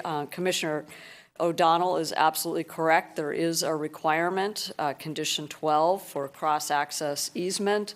In addition, condition number 23 requires all parking and access improvements to be completed in the first phase for both parcels. So you're right, the two are very much joined together. So, we need to make sure that there's adequate parking for CVS when it gets built. And just to jump in, I just ran some quick numbers. The parcel separated out. The secondary parcel for the 12,000 square foot building is parked at the 1/235, and the CVS parcel is parked to accommodate all of its parking on that parcel. So they do have the cross-access easement, but currently they meet the parking requirements on each individual parcel. Just to clarify that, so if you had a wall between those two parcels, you're telling me there would be adequate parking for the code on the smaller building? Correct. I'd like to see somebody sell that. Well, Even if it was a restaurant? If it was a restaurant, there is a minimum of, I believe, 45 seats that is accounted for the 3,600 square foot option. They are asking for an exception to that, so that's above and beyond those Excuse me, numbers. Madam Chair, with respect to Commissioner O'Donnell's question, if it was a restaurant, it wouldn't have enough parking, according to the current provision. We would look at that based on the seats, and so the 3,600 square foot space for a restaurant would allot 15 parking spaces, which would allow 45 seats. They're asking for, I believe, 108. So that it would not meet those, but it would meet, you could have a restaurant with 45 seats in a 3,600 square foot space. Any other questions? Commissioner Erickson? So while we haven't gotten to the deliberations, we're still having the applicant hang with us very I am patiently. because I've. No, that's and okay. No, I'm just saying. I appreciate you being patient because I feel like there's going to be things here we're going to want you to respond to. Right, so. which is fine. I don't want to get into them right this minute because they're mostly interactions with the staff. But I have significant concerns about the public improvement conditions that are outlined in here, and particularly the traffic improvements that are proposed. So I would not, even if we resolved all the other issues, I could not, at this point in time, unless I can be convinced otherwise, would not be supportive of sending a positive recommendation forward to the town council based on the present traffic solutions that are in here. So there's a whole nother very big issue from my perspective that has everything to do with and little to do with what we've just been talking about, but is also, from my view, interrelated with the size of the building, the uses that might be there, and obviously parking is tied not directly to, but is not unrelated to traffic. Commissioner Kane? Do we have other public speakers on this, members of the public? No, we already did that last time. Okay, So we good. are only at the point where we are talking. I'm just looking to move forward. A lot of people here to talk about something else. I understand. Commissioner O'Donnell? Well, with what Commissioner Erickson just said, we we have to complete the conversation. I mean, I know. I have great respect for Commissioner Erickson, but I'm not a mind reader. So I don't know exactly what serious matters he has, and I'm sure he does. But before we can move forward, then we have to have either questions asked of the applicant about that, or if we close the discussion, then we'll hear from him, whichever you prefer. That's going to be my next question. We are going into quite a bit of internal conversation with staff. Does anyone have any more questions of the applicant, or can we let them sit and, all right. Do you have a question of the applicant? Well, one question is, if we've talked about height and size of building. Now, is that something that you feel that you could modify to the greatest extent possible to fit into the commercial design guidelines, which is what we have to base some of these decisions on? I mean, we're certainly willing to discuss specifics, but in a general sense, I'd like to keep it where it is. But if we're talking about, I heard earlier, you know, a patio for a restaurant and these other things, which, by the way, the reason, just so we're all clear on this, that's the cart a little ahead of the horses. You know, we aren't targeting specific restaurants because it's too early. We don't know what to offer them. And quite frankly, and I told you I work for CVS. That's the rest of it, right? Okay, so I'm focused on that. But in the same token, we're trying to present it, and I've been in development besides CVS, so I understand how a developer thinks about it. We're trying to present what retail users would want in a generic sense, so that when it's approved, then they can come in. And if a restaurant comes in and says, we have to have a patio that's 5 feet deeper, they have every right to come back and get in front of you and say, we need to amend what was approved because that's what we want. Otherwise, we're not going to pay the rent to be there. I can't predict that. That's up to them in the future. So, but to go back to your question, certainly willing to work with the community and try to figure out what works. If Mr. Moore is here and would like to buy that whole parcel and make it part of the, I don't know if he is. I mean, you know, if that would be better use as being part of the car dealership and you guys think that's the best use for the town, you know, tell me, because I think my motivations are pretty clear. I am trying to get the CVS store relocated to this location. And we're trying to have you, well, I don't know if we're trying to help you do it or not, but the way you have to do it is by really using the guideline standards that we have in front of us to work with. And so that's part I can of it. answer it more specifically. I mean, let me just throw out some ideas. You know, chopping this back to make more room, you know, there's things we can do. All those do is make this building smaller, making it a little bigger so there's a patio. I mean, those all can be done. At some point, it's just guesswork because when that tenant comes in, they're going to dictate either they're going to take it or they're going to come back. So we can, you know, but I'm not the restaurateur. I don't know what they want. So we're more than willing to work, but if it's just move it, it's too big, make it smaller, make it, you know, we need a little more concrete stuff. And all of those, you know, from a financial point of view, those all diminish the value of that. And that's, I think that's obvious, and that's part of the equation as well. I hope I answered it. Sort of. Thank you. Do we have any other questions of the applicant?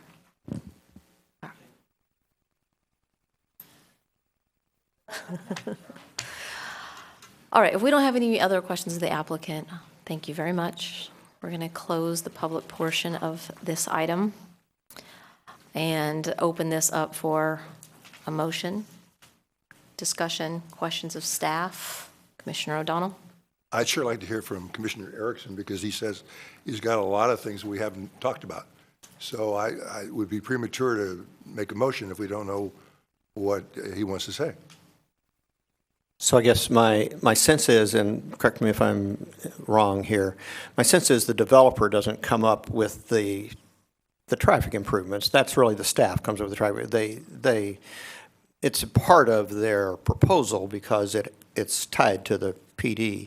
So I guess I would like to ask questions of staff, but I think it's 5.2 that it would be helpful to put up on the, the one that shows the traffic stuff, and then the proposed traffic improvements.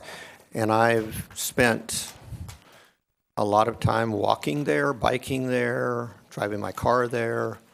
Even unfortunately had to do that again this afternoon because there was an accident on Farley and Los Gatos Boulevard that caused me to make a U-turn to go there one more time this afternoon. Anyway, which is fine.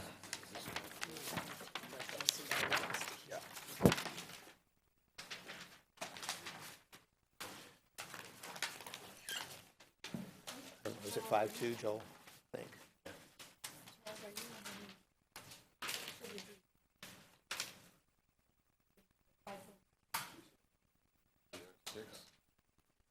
Whichever. Well, he'll have it up there. Doesn't matter.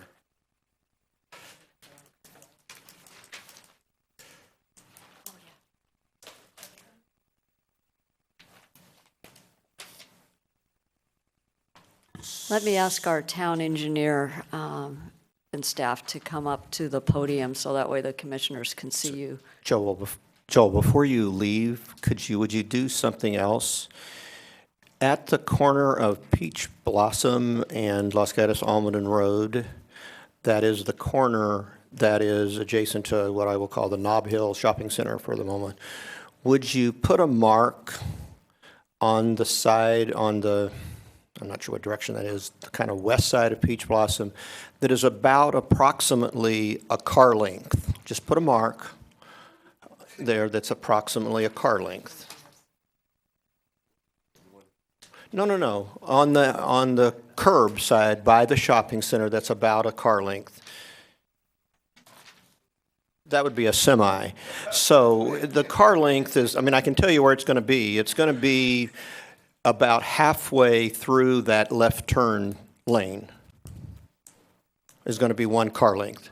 What it's marking is the entrance into that parking lot. Okay, and then if you'll go back from that point about 1.5 car lengths, I put another mark there. No, back into the parking lot, back into the private property, about the distance of about 1.5 car lengths. Right there is a stop sign on that private property. There is no stop sign at the curb. That's just clarification information, okay? Now, to the extent that I understand what's being proposed here, we're adding a second turn lane off of Los Gatos Boulevard so that we will have 2 lanes of traffic turning east off of Los Gatos Boulevard onto Los Gatos Almaden Road, converging with another lane of traffic that's turning east, the traffic that's going north on Los Gatos Boulevard. In the distance of 1/2 of a block, we're asking that to go from 3 lanes to 1 lane. I have driven this town trying to find another place where we reduce 3 lanes of traffic to 1 lane of traffic in a half block. I haven't driven every inch of this town, but I've driven lots of the town trying to find the golden solution that we're replicating here. It is hard for me to understand how it will be a good solution to try to go from 3 lanes to 1 in a half block. We also are creating a situation where we've acknowledged, pardon me, that we will have more traffic at the intersection of Peach Blossom and Los Gatos Almaden Road because we've said we need a turn lane there to help maneuver that traffic, and we're going to have some significant traffic impact. Yet we have not taken into consideration the fact that literally 1 car length, because I don't want the chief to know this, chief of police to know this, I parked my car illegally there to see if it was really 1 car length, and it's about 1 car length. Before I turn in there, and if I'm coming out of that parking lot and I want to turn right, now I've got to cross through a left turn lane to get to go east on Los Gatos Almaden Road. And I could go on and on and on about some of the other problems. It seems like to me we took what is not the particularly most efficient and effective circulation pattern in town, and I understand it meets the D-level circulation standard at this point in time, and we're making it and I'm not a traffic engineer, so someone has to convince me. It doesn't make sense to me from understanding it and spending a lot of time on that corner. And I just can't conceive of how, and we're causing all kinds of cross-trafficking in a very short distance that just doesn't seem like to me that it works.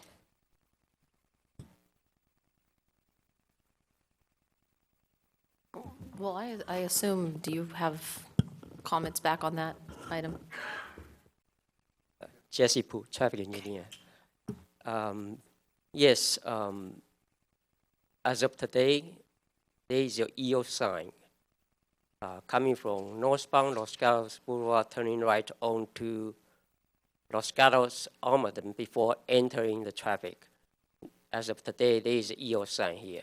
So basically, the traffic wants to enter Los Gatos Almaden from northbound Los Gatos Boulevard has to yield if there is a traffic coming from east from Los Gatos Boulevard. As of today, there are 2 lanes on Los Gatos Almaden. One is for going straight through. The other one is a merge lane and turns into a right turn lane. The merge lane is here because you could yield here and continue and merge to eastbound Los Gatos Almaden. Now, with the proposed 2 right turn lane, once these 2 right turn lanes turn to Los Gatos Almaden, this movement will lose the merge lane. Basically, they will have to yield to both lanes coming from Los Gatos, southbound Los Gatos Boulevard. So this right turn lane would have to yield. They cannot merge. They would have to yield and wait for a gap. And most likely, when the 2 left turn lane, the green light goes yellow, goes red, that's when they have a long gap. They can enter eastbound Los Gatos Almaden. And that will be striped clearly. So this lane, this movement is not going to merge. They will have to yield. And these 2 lanes coming from southbound left turn, once they enter Los Gatos Almaden, they will have to start merge into 1 lane. And the new lane, the second lane, if you don't merge to continue eastbound on Los Gatos Almaden, it will turn into a right turn lane. So basically, it's similar to what it is today, but instead it's a merge for the additional southbound left turn lane. It's not for the northbound right turn lane. Commissioner Badami?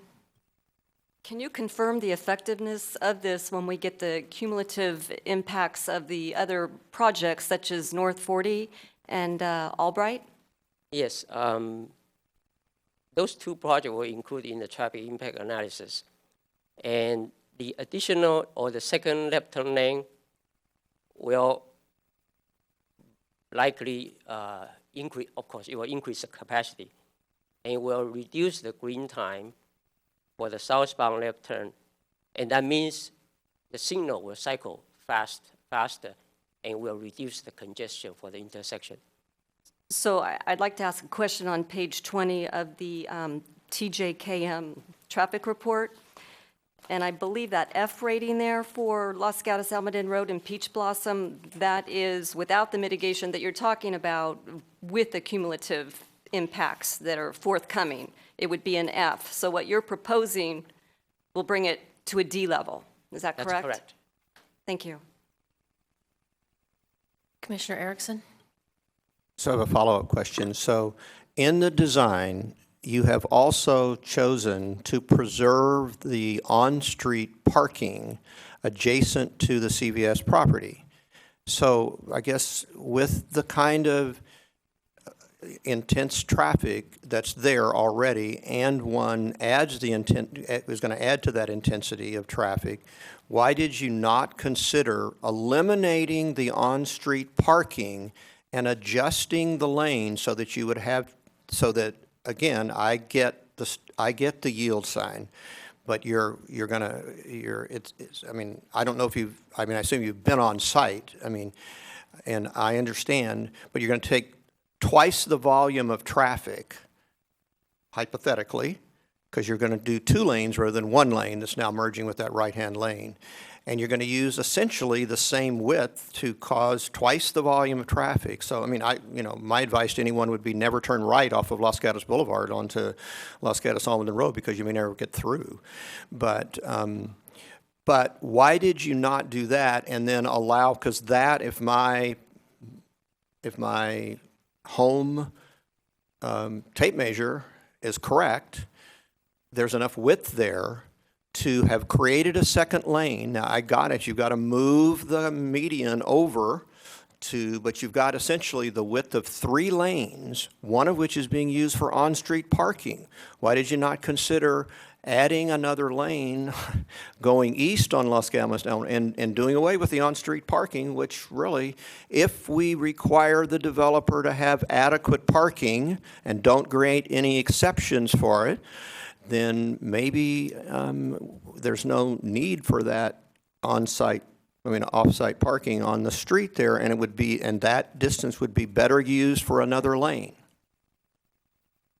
Actually, we are considering removing the on-street parking. I think this is a section you're referring to.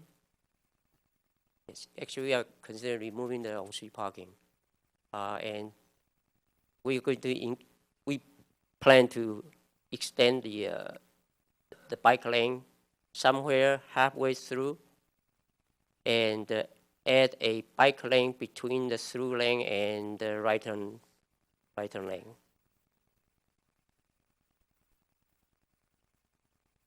Just a response to that for somebody who rides their bike all the time, and emptying me onto Los Gatos Boulevard that I don't ever ride my bike on because it's not very safe, but that's a whole other thing. If you want to get into a conversation with me about what you should do with bike lanes in that area, I've got a proposal for you, but that's a whole other topic, because that wouldn't be a good solution. So, but I'm just trying to solve the traffic issue there, and it seems to me we are wasting the ability to add another lane on the south side of Los Gatos Almaden that would mitigate against what seems to me still to be an implausible idea of 3 lanes of traffic merging into 1 lane and a half block. And I get yield signs, and some people pay attention to them and some people don't. I respect your analysis, but it's not totally convincing to me.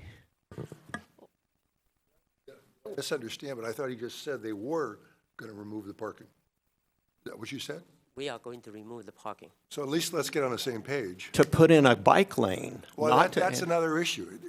First thing you asked was that they remove the parking. That apparently is going to be done. Now, I think you're also saying, I'm not disagreeing, I'm just trying to focus on what you're saying. If you get them to remove the parking, that's the first part of your equation here. The second thing you're saying, and don't waste it, I guess, on a bike lane, use it for a vehicle lane, right? Right. Okay. Sounds like you have an audience over here. Commissioner Talasfor. This is sort of about that, but not really. So I wanted to know the new are they putting in new driveways into this site? And were the driveways altered in length from what they are now? Both on Los Gatos Almaden and on Los Gatos Boulevard. Sorry, do you mean the altered length? Pardon me? I'm sorry, I didn't get your question. So the entrances and the exits, the curbs for that, the driveway curbs to go onto the property? Yes. On both Los Gatos Almaden and Los Gatos Boulevard, were those altered? Were they shortened from what they are now in this present design? The reason I ask is I believe I read that, and I can't identify where exactly I did. And so I thought, since you... The width. the width of the driveways? Were they shortened? Or are they remaining the same? I think they be it will be the new configuration is going to provide one left turn and one right turn and coming out of the driveway on Los Gatos Almaden. And so I believe that's wider than what it is today. It's going to be wider than it is today? Yeah. Oh, okay. Thank you. So okay, Commissioner Erickson. So the second part of my question is about how did you analyze the new intersection that's being created at Peach Blossom? I mean, in other words, we've lined up Peach Blossom with the entrance across the way. And did you analyze how that increased traffic is going to interact with the shopping center across the way? And the fact that there is the most typically used entrance and exit to that shopping center for those people who use that shopping center is onto Peach Blossom. It is not off of Los Gatos Boulevard. I mean, that's just me conjecturing. I haven't sat there and counted the cars, but I use it quite frequently. Personally, that's my generalized impression of it. So again, we're creating a situation where, and so did you analyze in conjunction with the ingress and egress and the flow of traffic that's coming in and out of that, did you consider whether the location of that entrance and exit to that shopping center should also be moved as a part of the traffic improvements in that area, I guess?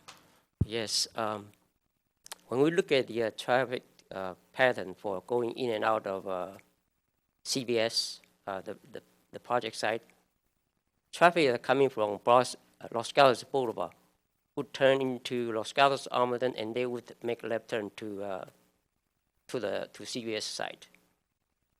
So they would not use Peach Blossom. The trip distribution estimated for going to the project site, the Peach Blossom is actually pretty low. It's a relatively small amount compared to other direction of traffic. So we didn't consider this project would have significant impact to the driveway on Peach Blossom for this existing shopping center. So why are we proposing putting in a left turn lane then? If you didn't look at it, is that just? Yes, and that's. I mean, you must have looked at something that led you to the conclusion that you're going to change that intersection and add a left turn lane. Yes, the additional left turn lane on Peach Blossom and also additional lane coming out of CVS is to counter the additional traffic that making left turn into CVS and traffic coming out of CVS. So it's basically to improve the intersection within the intersection.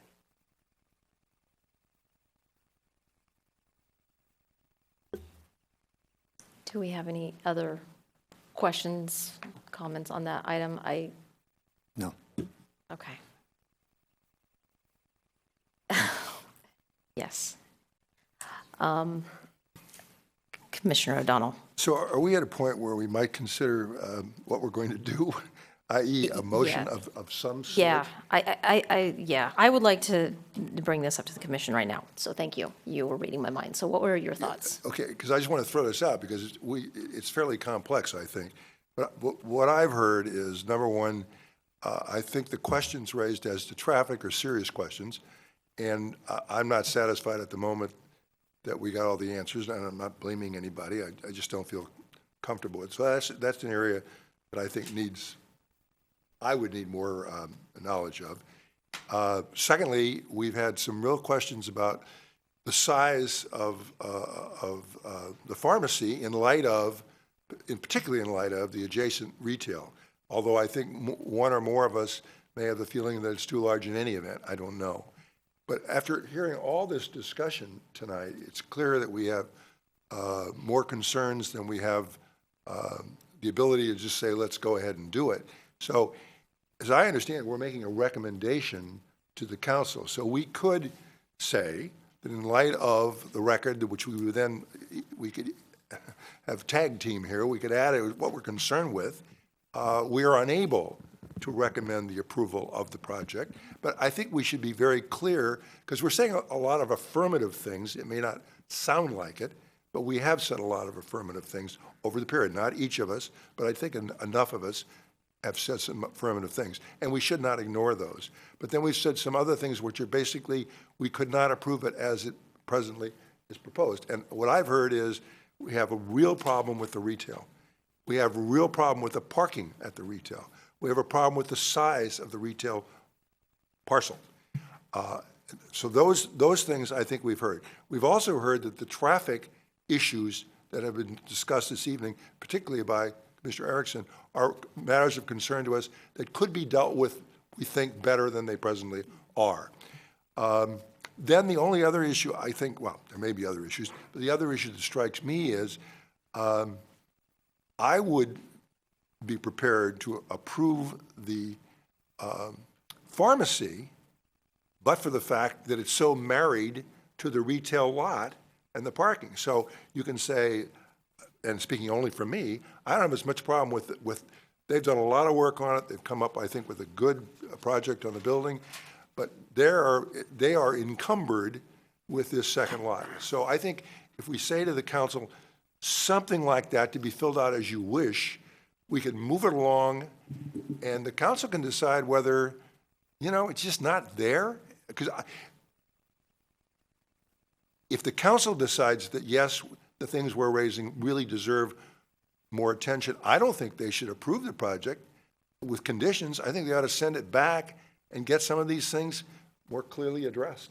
But I think we can with these caveats, can send it on to the council to see where they're coming from. All right, well, first Commissioner Kane raised his hand, then Commissioner Talesforth, and Commissioner Badami. Commissioner O'Donnell has convinced me. I am persuaded. I'm making a motion to forward a recommendation for denial of the planned development application to the town council. All right, do we have any discussion? Commissioner Talesforth? I'll second that motion based on our discussion here tonight, and I would encourage, if you think we should, Chairman, to add anything on with that, or just... Yeah, you don't think so? I'll ask the maker of the motion. I do not disagree, actually, with Commissioner O'Donnell. Just play back Commissioner O'Donnell's tape. It was well said. It was well said. The only thing I wanted clarification on with that was, and I wanted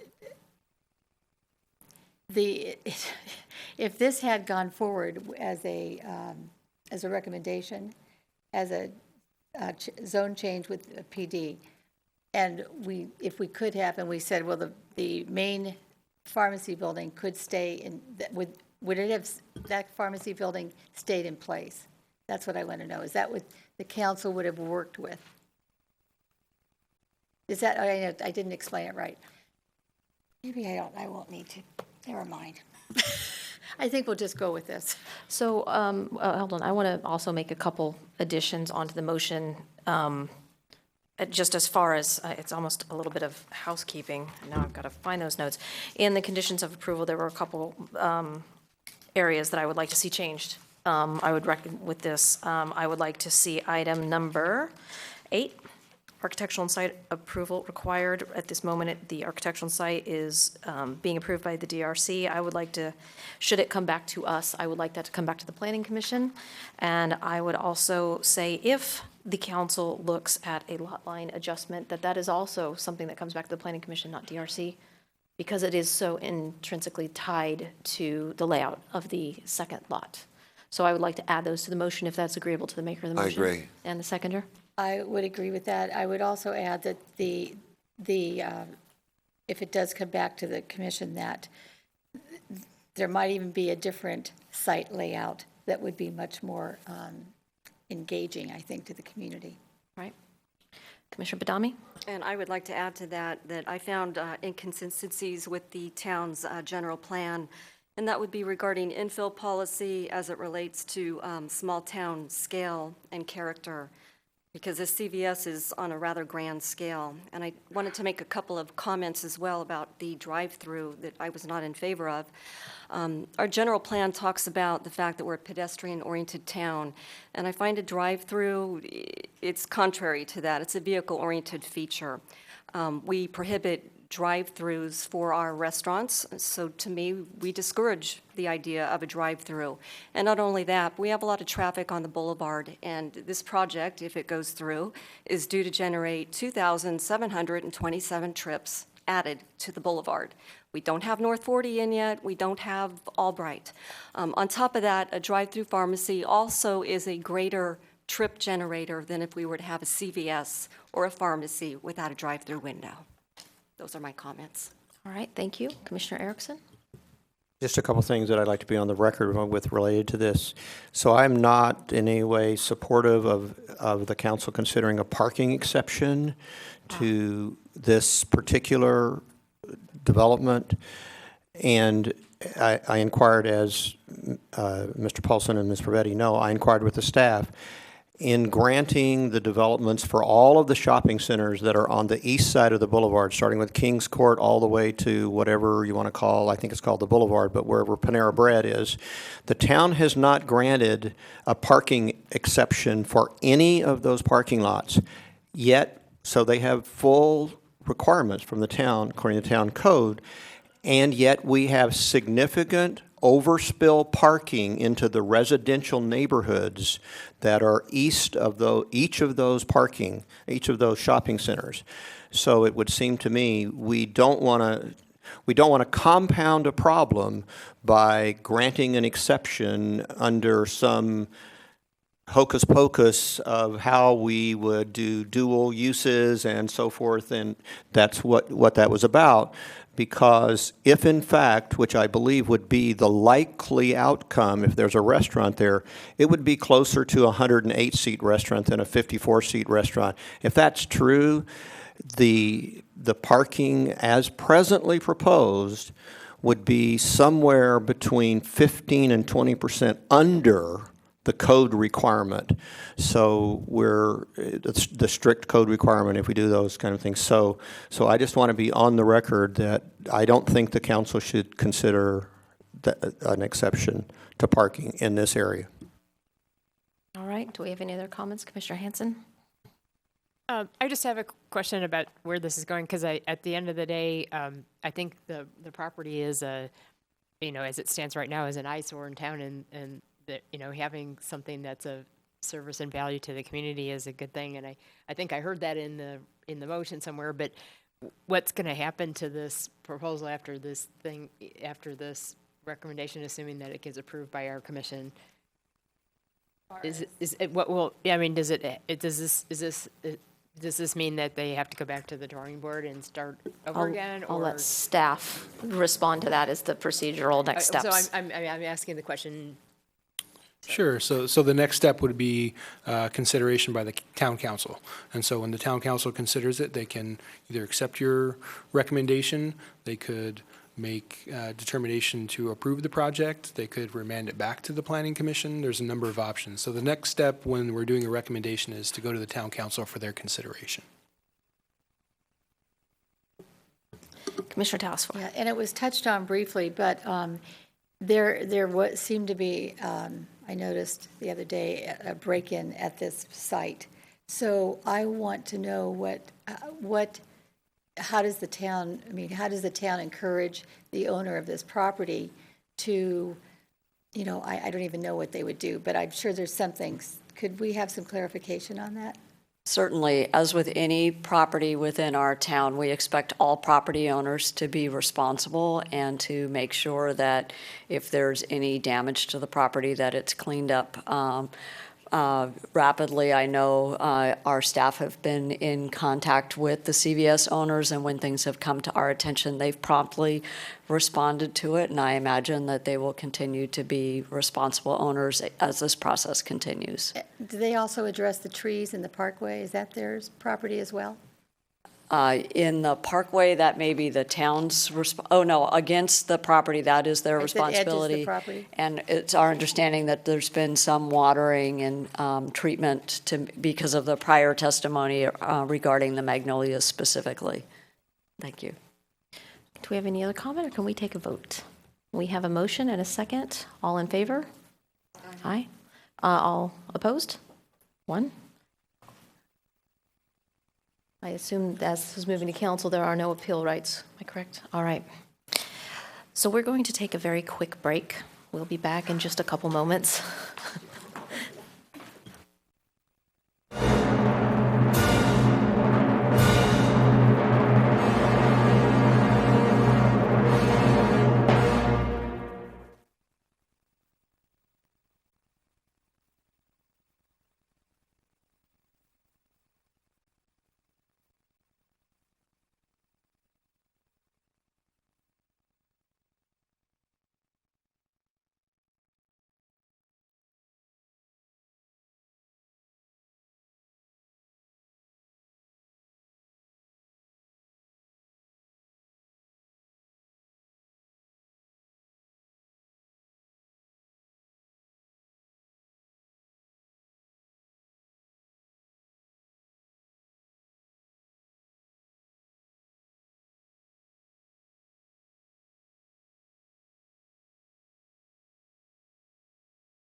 All right, I am calling the Planning Commission meeting back in order.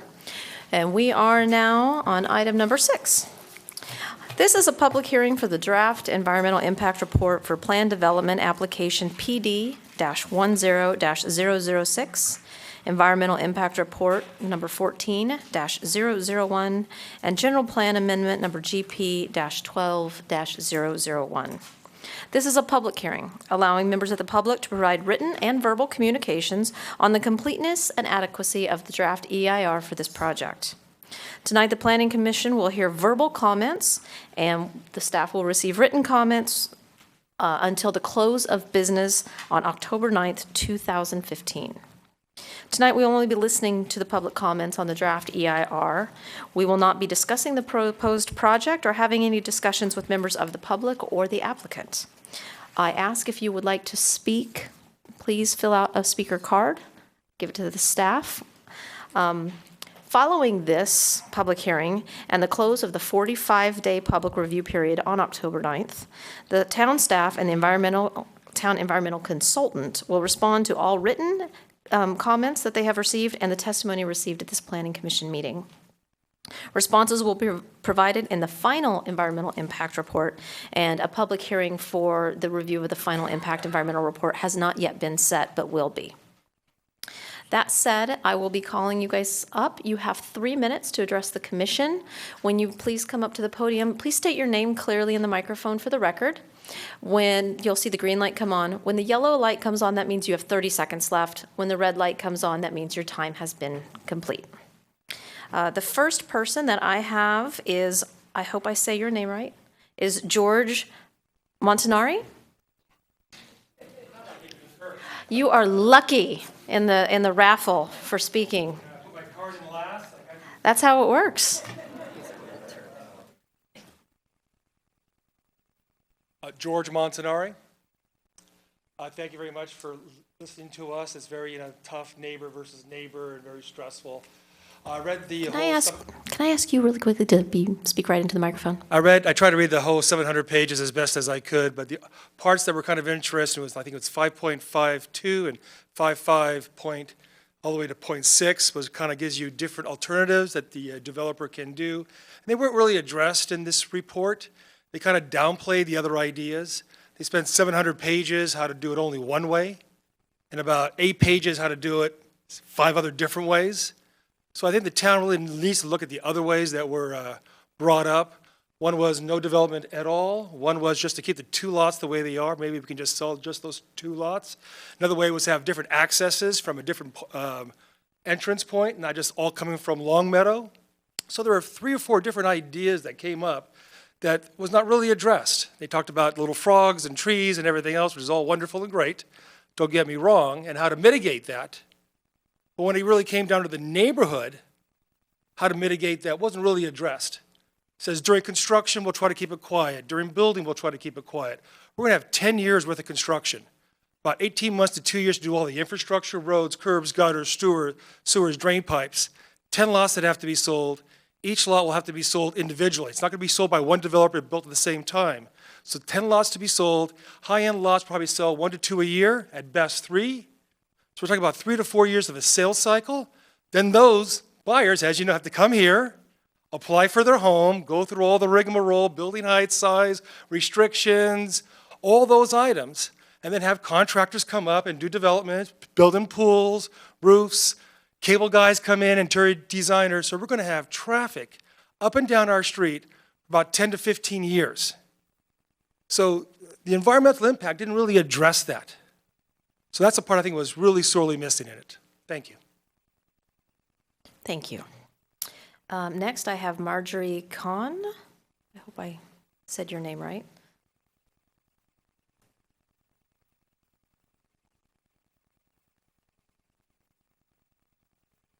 You can just pull that microphone down in front of you so we can hear you clearly. Yeah. Thank you.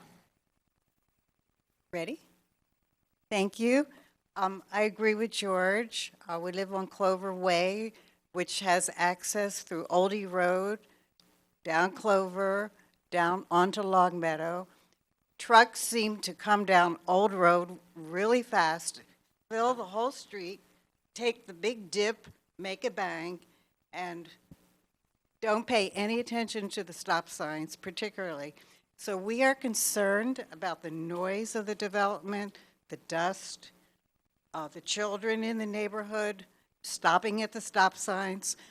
And once they start digging up that land, I was wondering about all the little resident snakes that live there and animals, what's going to happen to them. So we need to have it tempered and somehow figure out a way to keep trucks covered and reduce the stress for our neighborhood. Thank you. Thank you very much. And our next speaker is Bob Steinbach.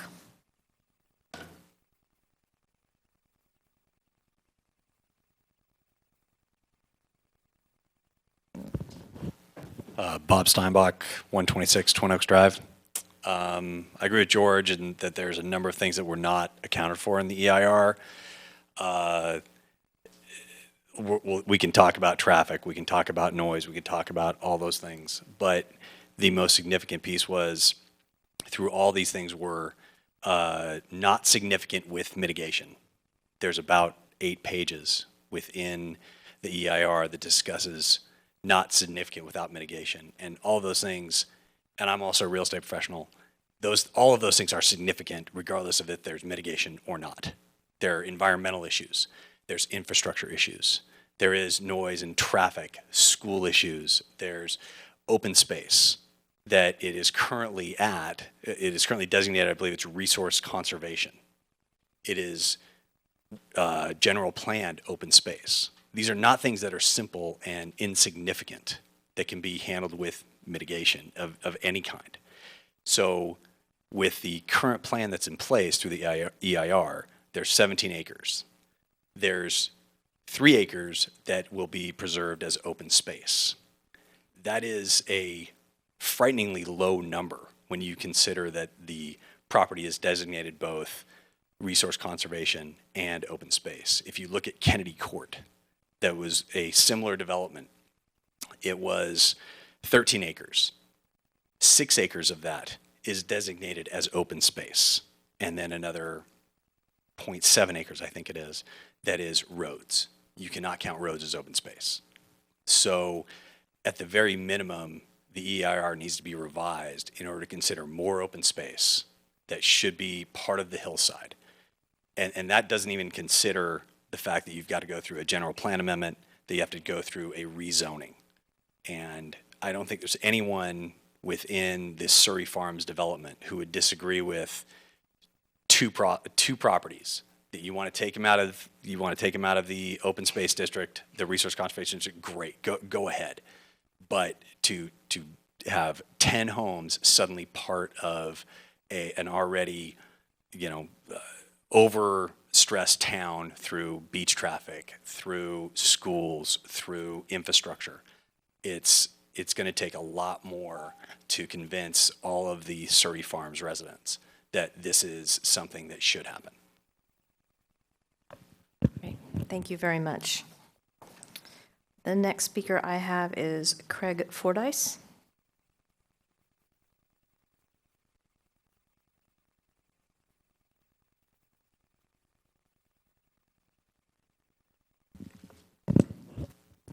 Hello, Craig Fordyce, 191 Longmeadow Drive.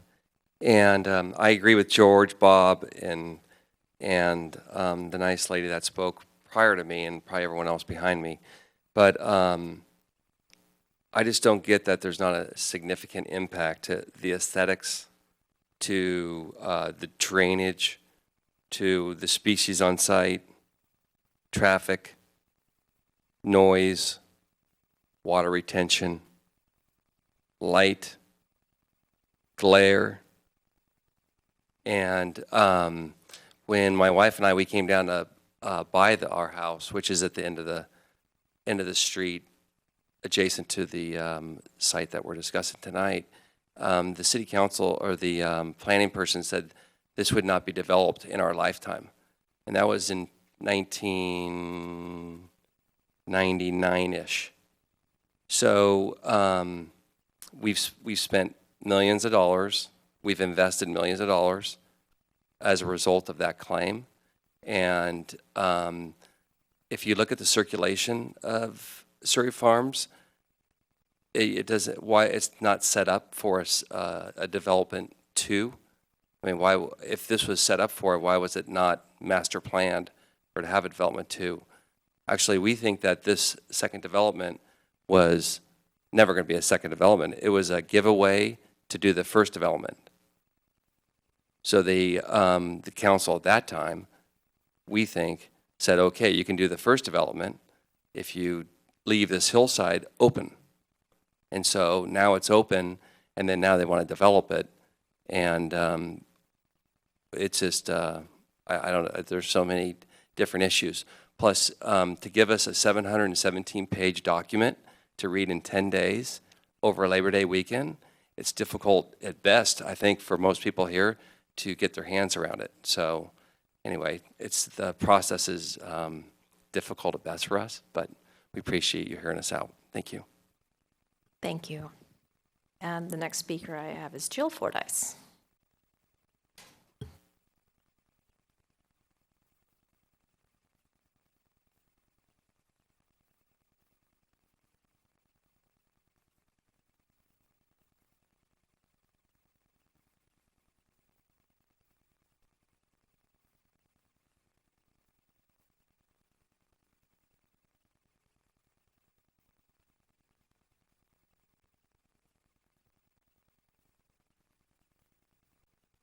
Hi, I'm Jill Fordyce. I also live at 191 Longmeadow Drive with Craig and our 5 children since 1999.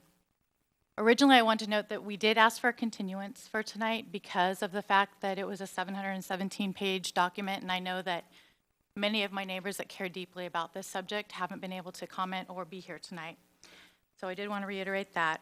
I wanted to address specifically what I think are inadequacies in the draft EIR. It repeatedly states that every potential impact to the development of a new neighborhood on top of our neighborhood is insignificant. It repeatedly states that minor effects that occur can be mitigated. Reading this document does not reveal what visiting our neighborhood would reveal. The impacts are dramatic, and the mitigation efforts are at times more harmful than helpful. For example, the lake that they want to put behind our house to collect the drainage. The following are just a few areas where residents of Longmeadow, Twin Oaks, Clover, and Blueberry will be affected. Aesthetics, inadequate drainage, an ill-conceived storm drain, noise, traffic, loss of open space, scenic vistas, wildlife, trees, and hillside, transformation of what we've all known as Surrey Farms neighborhood for 50 years. At a glance, if you look at the interested parties, I'm not even on there, neither are most of my neighbors, although I began this conversation in December of 2010 with Town Council. We submitted a petition to the town at that time with virtually every member of our neighborhood. I believe 2 households didn't sign the petition, asking that this development not be considered. I personally met with Marnie Mosley, as well as many of my neighbors did. We've submitted much correspondence. None of this is reflected in the draft EIR. Some of the more important issues are that there was no consideration of less homes on the property at all. There's no consideration of the noise and light change. The draft EIR says there's no significant noise and light effects. This is a natural hillside. There's only light from the moon at night and the noise from animals, insects, and birds. Putting an entire neighborhood there will alter this entirely and cannot be mitigated. Street lights from homes, noises from automobiles, alarms, sounds that accompany a busy household times 10 will replace the animals, birds, and moonlight. The Williamson Act is mentioned in passing, and the draft EIR misstates the intent of the Williamson Act, stating only that it applies to agricultural property. The intent of the Williamson Act is also to preserve open space, and it's our understanding why this particular property was put there in the first place. I'd also like to speak briefly to the drainage situation. The solution to the drainage from the hill, which is a pre-existing problem our neighborhood already has, is to build a lake behind our home. We would like an expert to research the effects of putting a body of water like that behind a neighborhood and adjacent to a school, what that would pose. I imagine there are both health and safety effects. It should also be noted that the geological study is from 2010.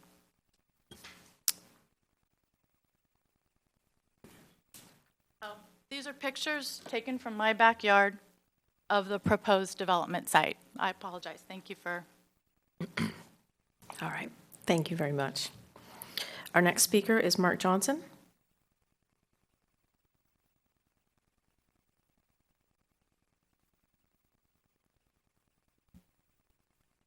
I'm Mark Johnson. I live at 100 Twin Oaks. I only wanted to make one comment, and I had the bad luck to come after Craig Fordyce, who made that comment better than I possibly could. You guys are real estate professionals. You've read hundreds of EIRs. I'm not a real estate professional. This is the first EIR I'm trying to get through. 700 pages of a foreign language takes me more than 10 days to read. I'd like to ask you to consider delaying this process until laymen who are affected by it have an opportunity to slog through 700 pages of Sanskrit. Thank you. Thank you. Our next speaker is Patricia Markman.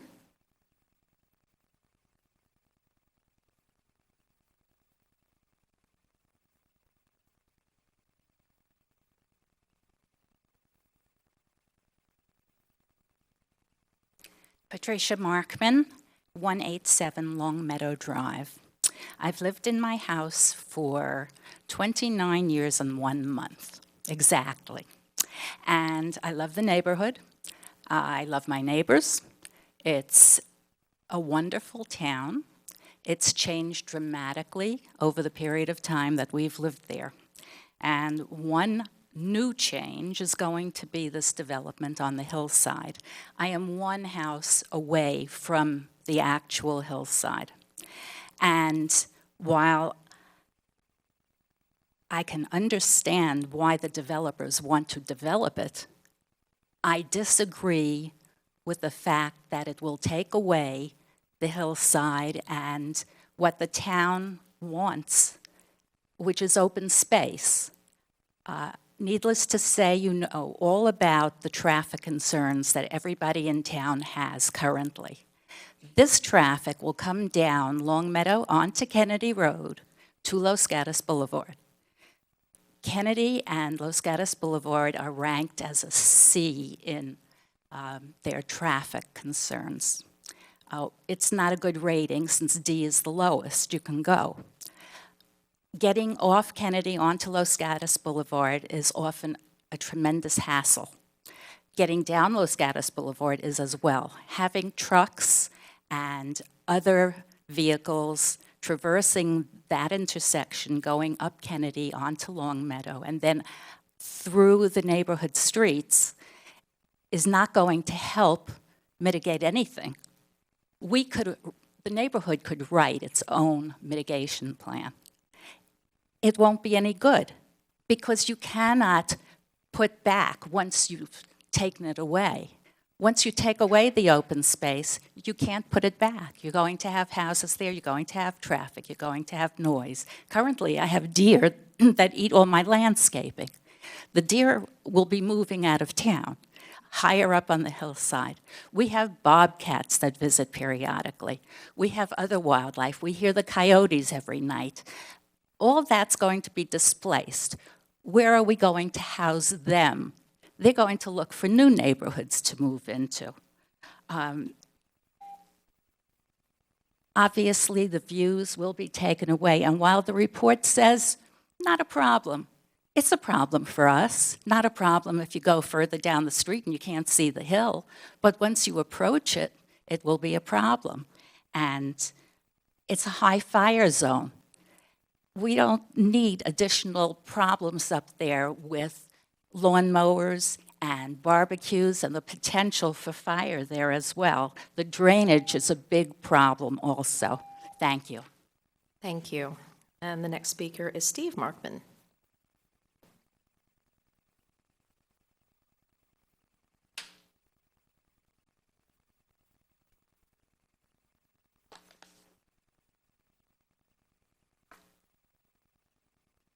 Hi, everybody, and good to see you again after all the Hillbrook nonsense. And I guess what I should say is ditto. I mean, I agree with what everyone has been saying. I did spend as much time as I could reading the 617 pages, and I have to say that my belief is this EIR is less than credible. I don't know how anybody can write an EIR or a project that cuts lots into the side of a mountain, okay, a hill. To us, it looks like a mountain. We're from New Jersey, and say that there will be, no impacts on the views, no impacts on dirt and dust and noise. And I read that EIR, and every other word was no problem, no problem, no problem, no problem that there are kids walking and playing in the street on Long Meadow Drive. The trucks will stop for them, right? They're coming right down that hill. There's no way there's no impact on safety, and there's no way there's no impact on noise, no matter what kind of mufflers you put on these trucks. It just is not a credible thing. I also wanted to point out a couple of small items. The EIR says that there aren't any earthquake faults anywhere on that hill. But I was there in 1989, and I don't have to remind you about the crushed grill, that huge crushed grill in downtown Los Gatos for a fault that also wasn't in a register, but it was found out in 1989. Well, guess what? We also had a brown line across the entire hill following that earthquake. If that's not a fault line with radon gas coming and killing the roots of the grass that was growing there, I don't know what it is, So to me, their view is it wasn't in a register, so there's no fault there. I'm urging you to take a look at that because I believe there is a fault there. They talk about, and we've heard about this lake that's being put in. Two issues about that. One is mosquitoes, and we're going to get mosquitoes. There's just no way that you're going to have these percolation ponds around and not have mosquitoes. And last but not least about it, they talk about the fact that they've engineered to 100-year floods. Well, I have some very, very good friends who had their house flooded in Boulder, Colorado, because their house was designed for a 100-year flood also. But they had a 500-year flood. So I think 100-year flood planning is inadequate. for that particular thing. So with that, I thank you for your time. Thank you. Our next speaker is John Whitkin.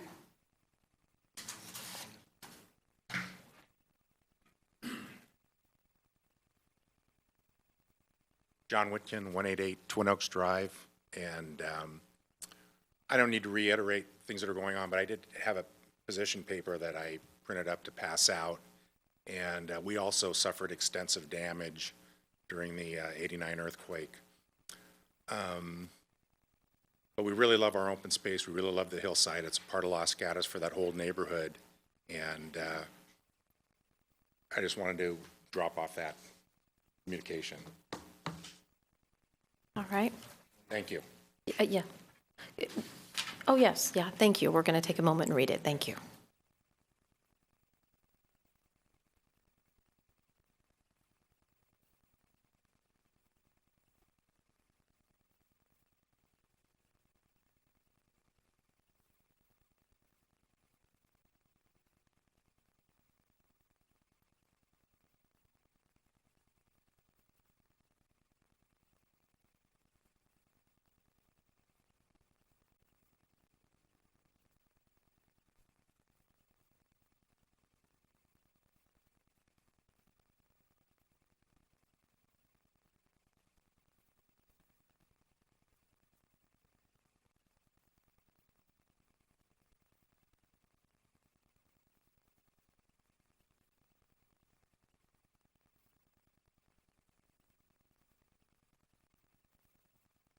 Has everyone had a chance to read this? All right.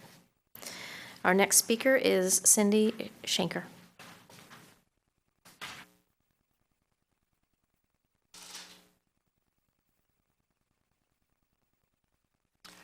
Hello, I'm Cindy Schenker. I live at 15949 Cerro Vista Court. I'm the lone representative of Cerro Vista Court since there's only 5 houses on our street. And 2 of our neighbors couldn't come. One of them didn't receive the notice, whatever. I'm the one who's here. I would like to state that I think the EIR does not really address the impact to Cerro Vista Court of this development. It keeps stating that it's less than significant. When you have a street that has 5 houses on it and you're proposing to add access to 4 more, it's pretty hard to consider that insignificant. I think that's pretty obvious. There are some specific sections that caused me some concern. Honestly, I did not have time to study this thing. It's not easy to read. It's not easy to, I downloaded the whole thing to my computer, but it's hard to go back and forth from page to page, and you're on one page and it references a chart that's 200 pages in a different spot. So, I found it to be difficult to get through in any kind of thorough manner, but one kind of obvious thing, I guess, was under the lighting, where it didn't even mention that all of these cars were going to be coming down practically straight at our house. All 3 of the bedrooms are facing right that way. So that's just an example of something that I think it wasn't really evaluated.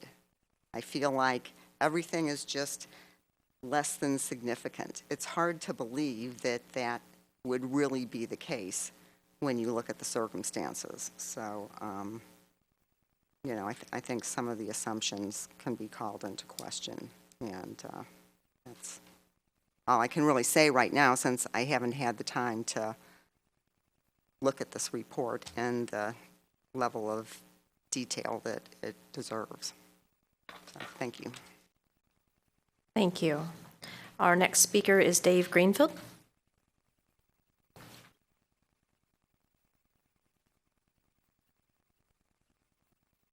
Good evening. I'm Dave Greenfield. I live 140 Longmeadow.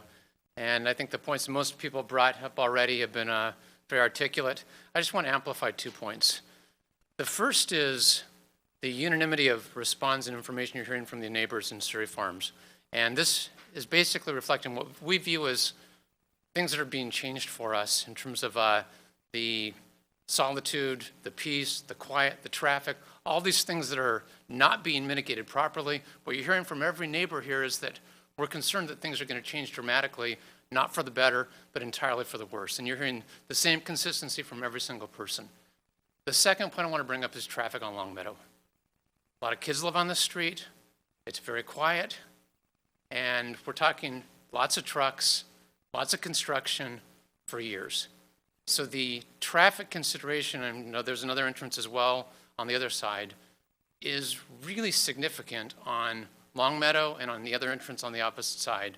And for those of us who live on these streets, I don't hear any mitigation at all other than basically deal with it. And it's not very satisfactory. I've only lived here for 2 years, moved here because of the solitude and the peace, and I just see that changing radically based on this proposal. Thanks. Thank you. The next speaker I have is Angela. No, I actually want to try this. Papanastos. Very good. Thank you.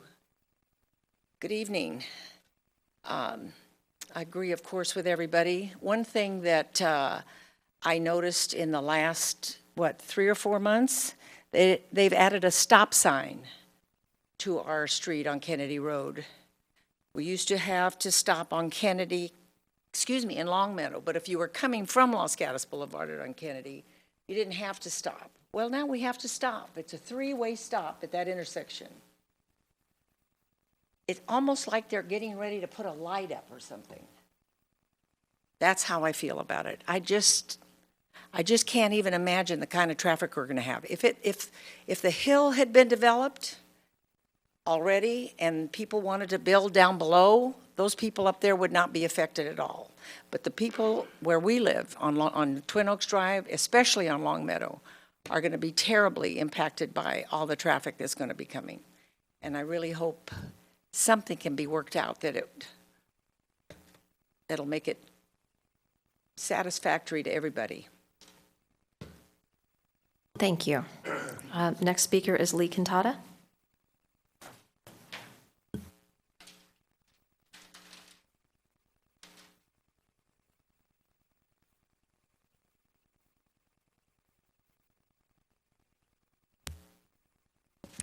Lee Quintana, 5 Palm Avenue.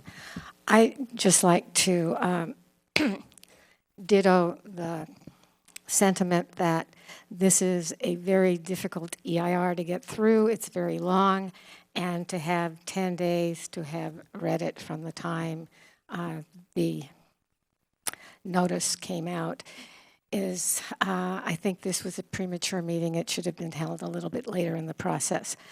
Aside from that, I'd like to comment on the fact that I will just give one instance where I do not think that the EIR actually shows the worst case, but rather the best case.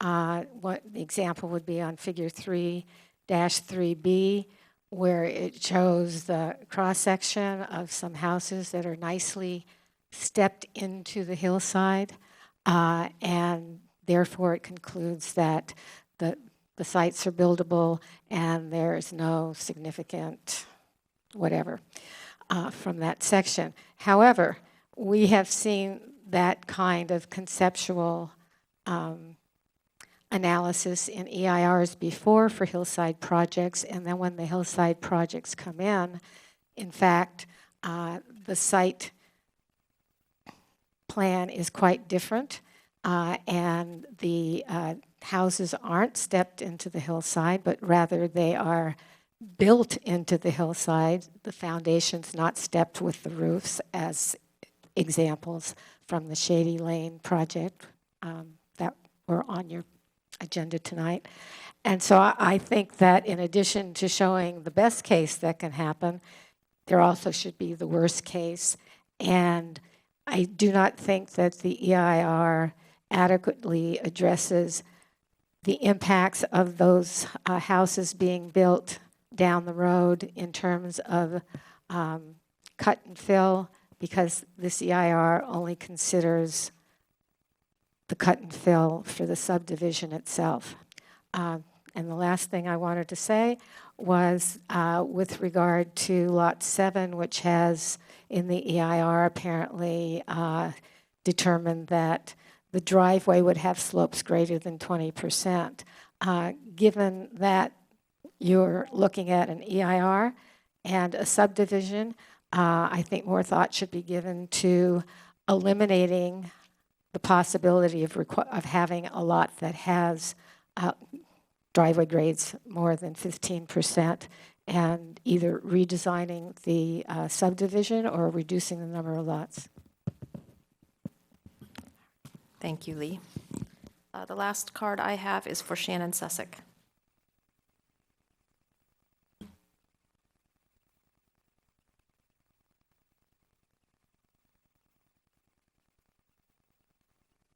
Shannon, Shady View Lane, I actually don't live in, oh, sorry. Shannon Suzik, is that better? Because I don't want to make too much noise. It's kind of late. I'm getting hungry. But anyway, I don't live actually in the neighborhood, but this development concerns me for numerous reasons. And when I look at our town, as I spoke a couple weeks ago, I think about our town as a whole. And I hope that everybody on the Planning Commission does, although I know that you have to study each case individually. But we're at a point where we don't have a lot of open space left. I mean, there's acres, but I brought the general plan, and I kind of look at that every so often, and there's 20 pages of open space element. There's specific things with land use that pertain to this. But I didn't see anywhere where it said that we had to put a house or a commercial building on every last piece of property in this town. It's really disconcerting. And there's one thing, though, at the beginning, the role of the general plan, and that says to maintain and expand existing park and open space. I haven't seen the expansion of existing park and open space in this town since I've lived here. I've seen the contraction, and I've seen the development, and especially in the hillsides. So it's just something to think about going ahead. And another thought is that so often I see these draft and the EIRs that are paid for by the town, and consistently the recommendation is that they be accepted by the staff and that there's no impact, when there is a lot of impact, not just to the neighbors, but to our entire town. Anyway, thank you very much for listening. Thank you. I do have another card. Mark, is it Weiner?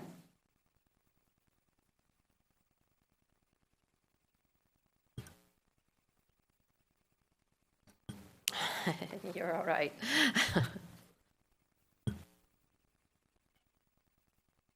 What was that? Yeah, this is not a late meeting for us, so it's okay.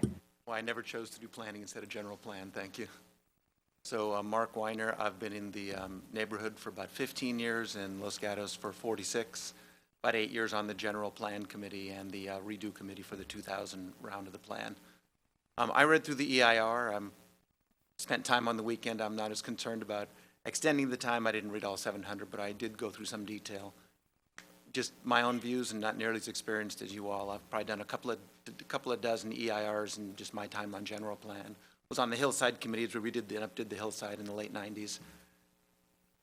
I just question some of the authenticity or some of that. I know the EIRs can be more rigid or less rigid depending on those, the teams that produce them. They're obviously commercially produced. I just looked at some of the sections, there were no significant concerns anywhere. Just a few had mitigation, a lot were, I guess, non-significant. I looked at section 4.2 and 4.2.1 specifically on some of the aesthetics and the visual. No concerns there whatsoever. They show sample photographs. One happens to be right from my front yard and driveway as I looked at it. That's, I think, image 4.2.2 or 4.2.1. And they're saying, hey, there's a row of trees on the east side of Twin Oaks Drive, our street. So it masks and you can only see one little home at the top of the hill.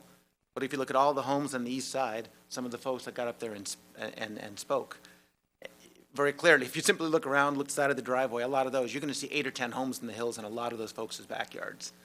So I wonder a little bit, at least when they say there's no aesthetic impact, no mitigation needed, there's no impact whatsoever. If you look in any of those backyards, all of whose homes I've been in, you're going to see homes all over those open hills, which have been that way for many years, Williams Act and subsiding it aside. So I just question a little bit the authenticity of that report, and there's no significant aesthetic. I can't speak to the, the wildlife or the drainage or some of those more technical areas, but just in the aesthetics in 4.2, I don't buy that there's minimal or no impact whatsoever. Looking at the neighbors, knowing their homes, and looking at the photos there. That's why I question the authenticity of the report a little bit in my somewhat limited experience in this area. Thanks, guys. All right, thank you. And I have, I believe, a final card from Roger Maltby.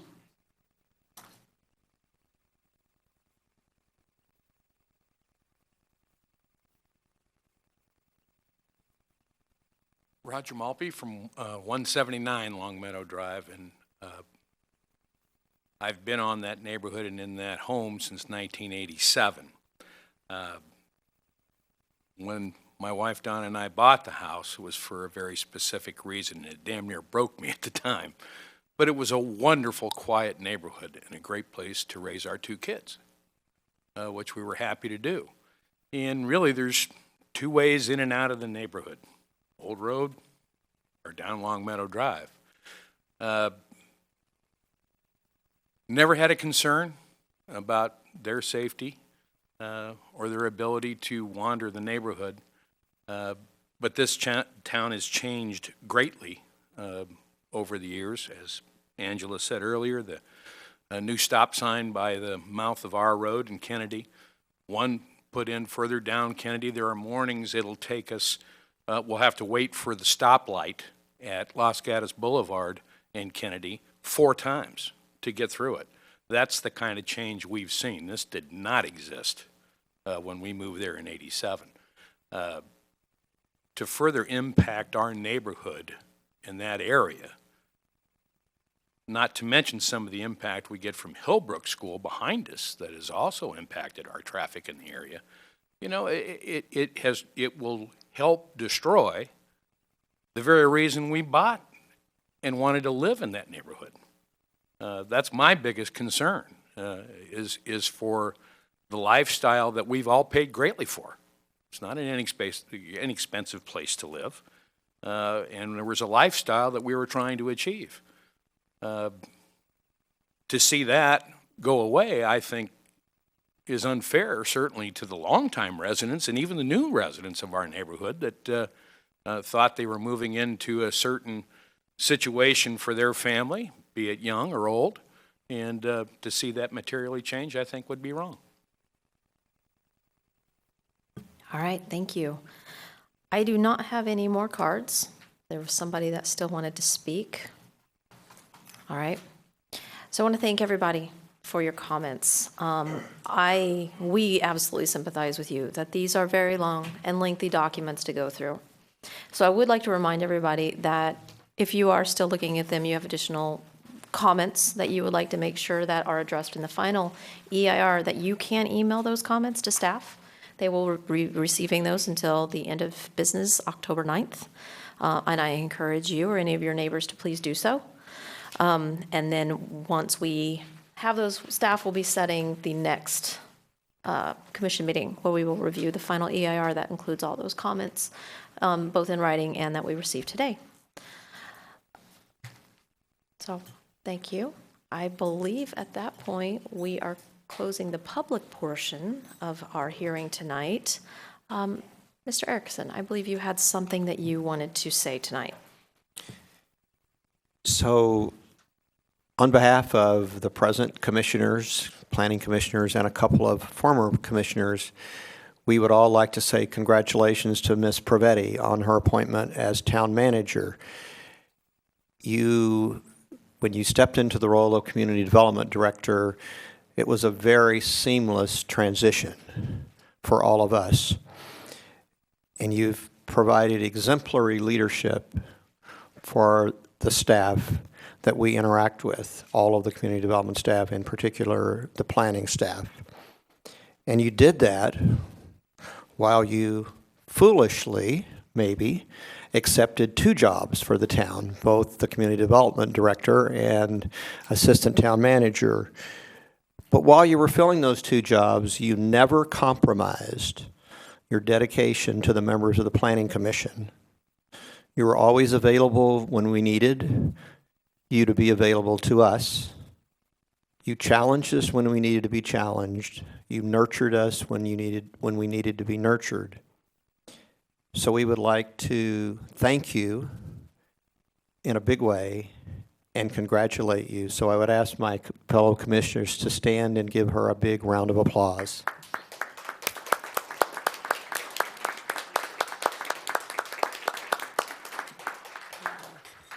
Well, it's my honor really to serve all of you in many capacities, so it's really my pleasure.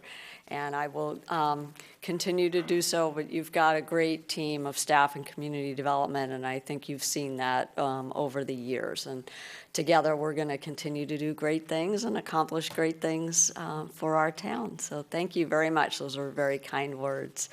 And with that, I just want to say that the council last week did start discussing specialty retail, formula retail, and outdoor seating, and had a really interesting dialogue with some of our business owners here in town, and continued that discussion to October 6th. So if you're interested in that, I recommend that you watch those hearings, because most likely something will be coming your way.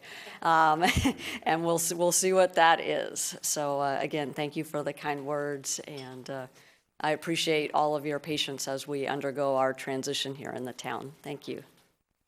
Well, again, thank you very much. We absolutely love working with you, and we are so excited about how this is going to move in the future for the town.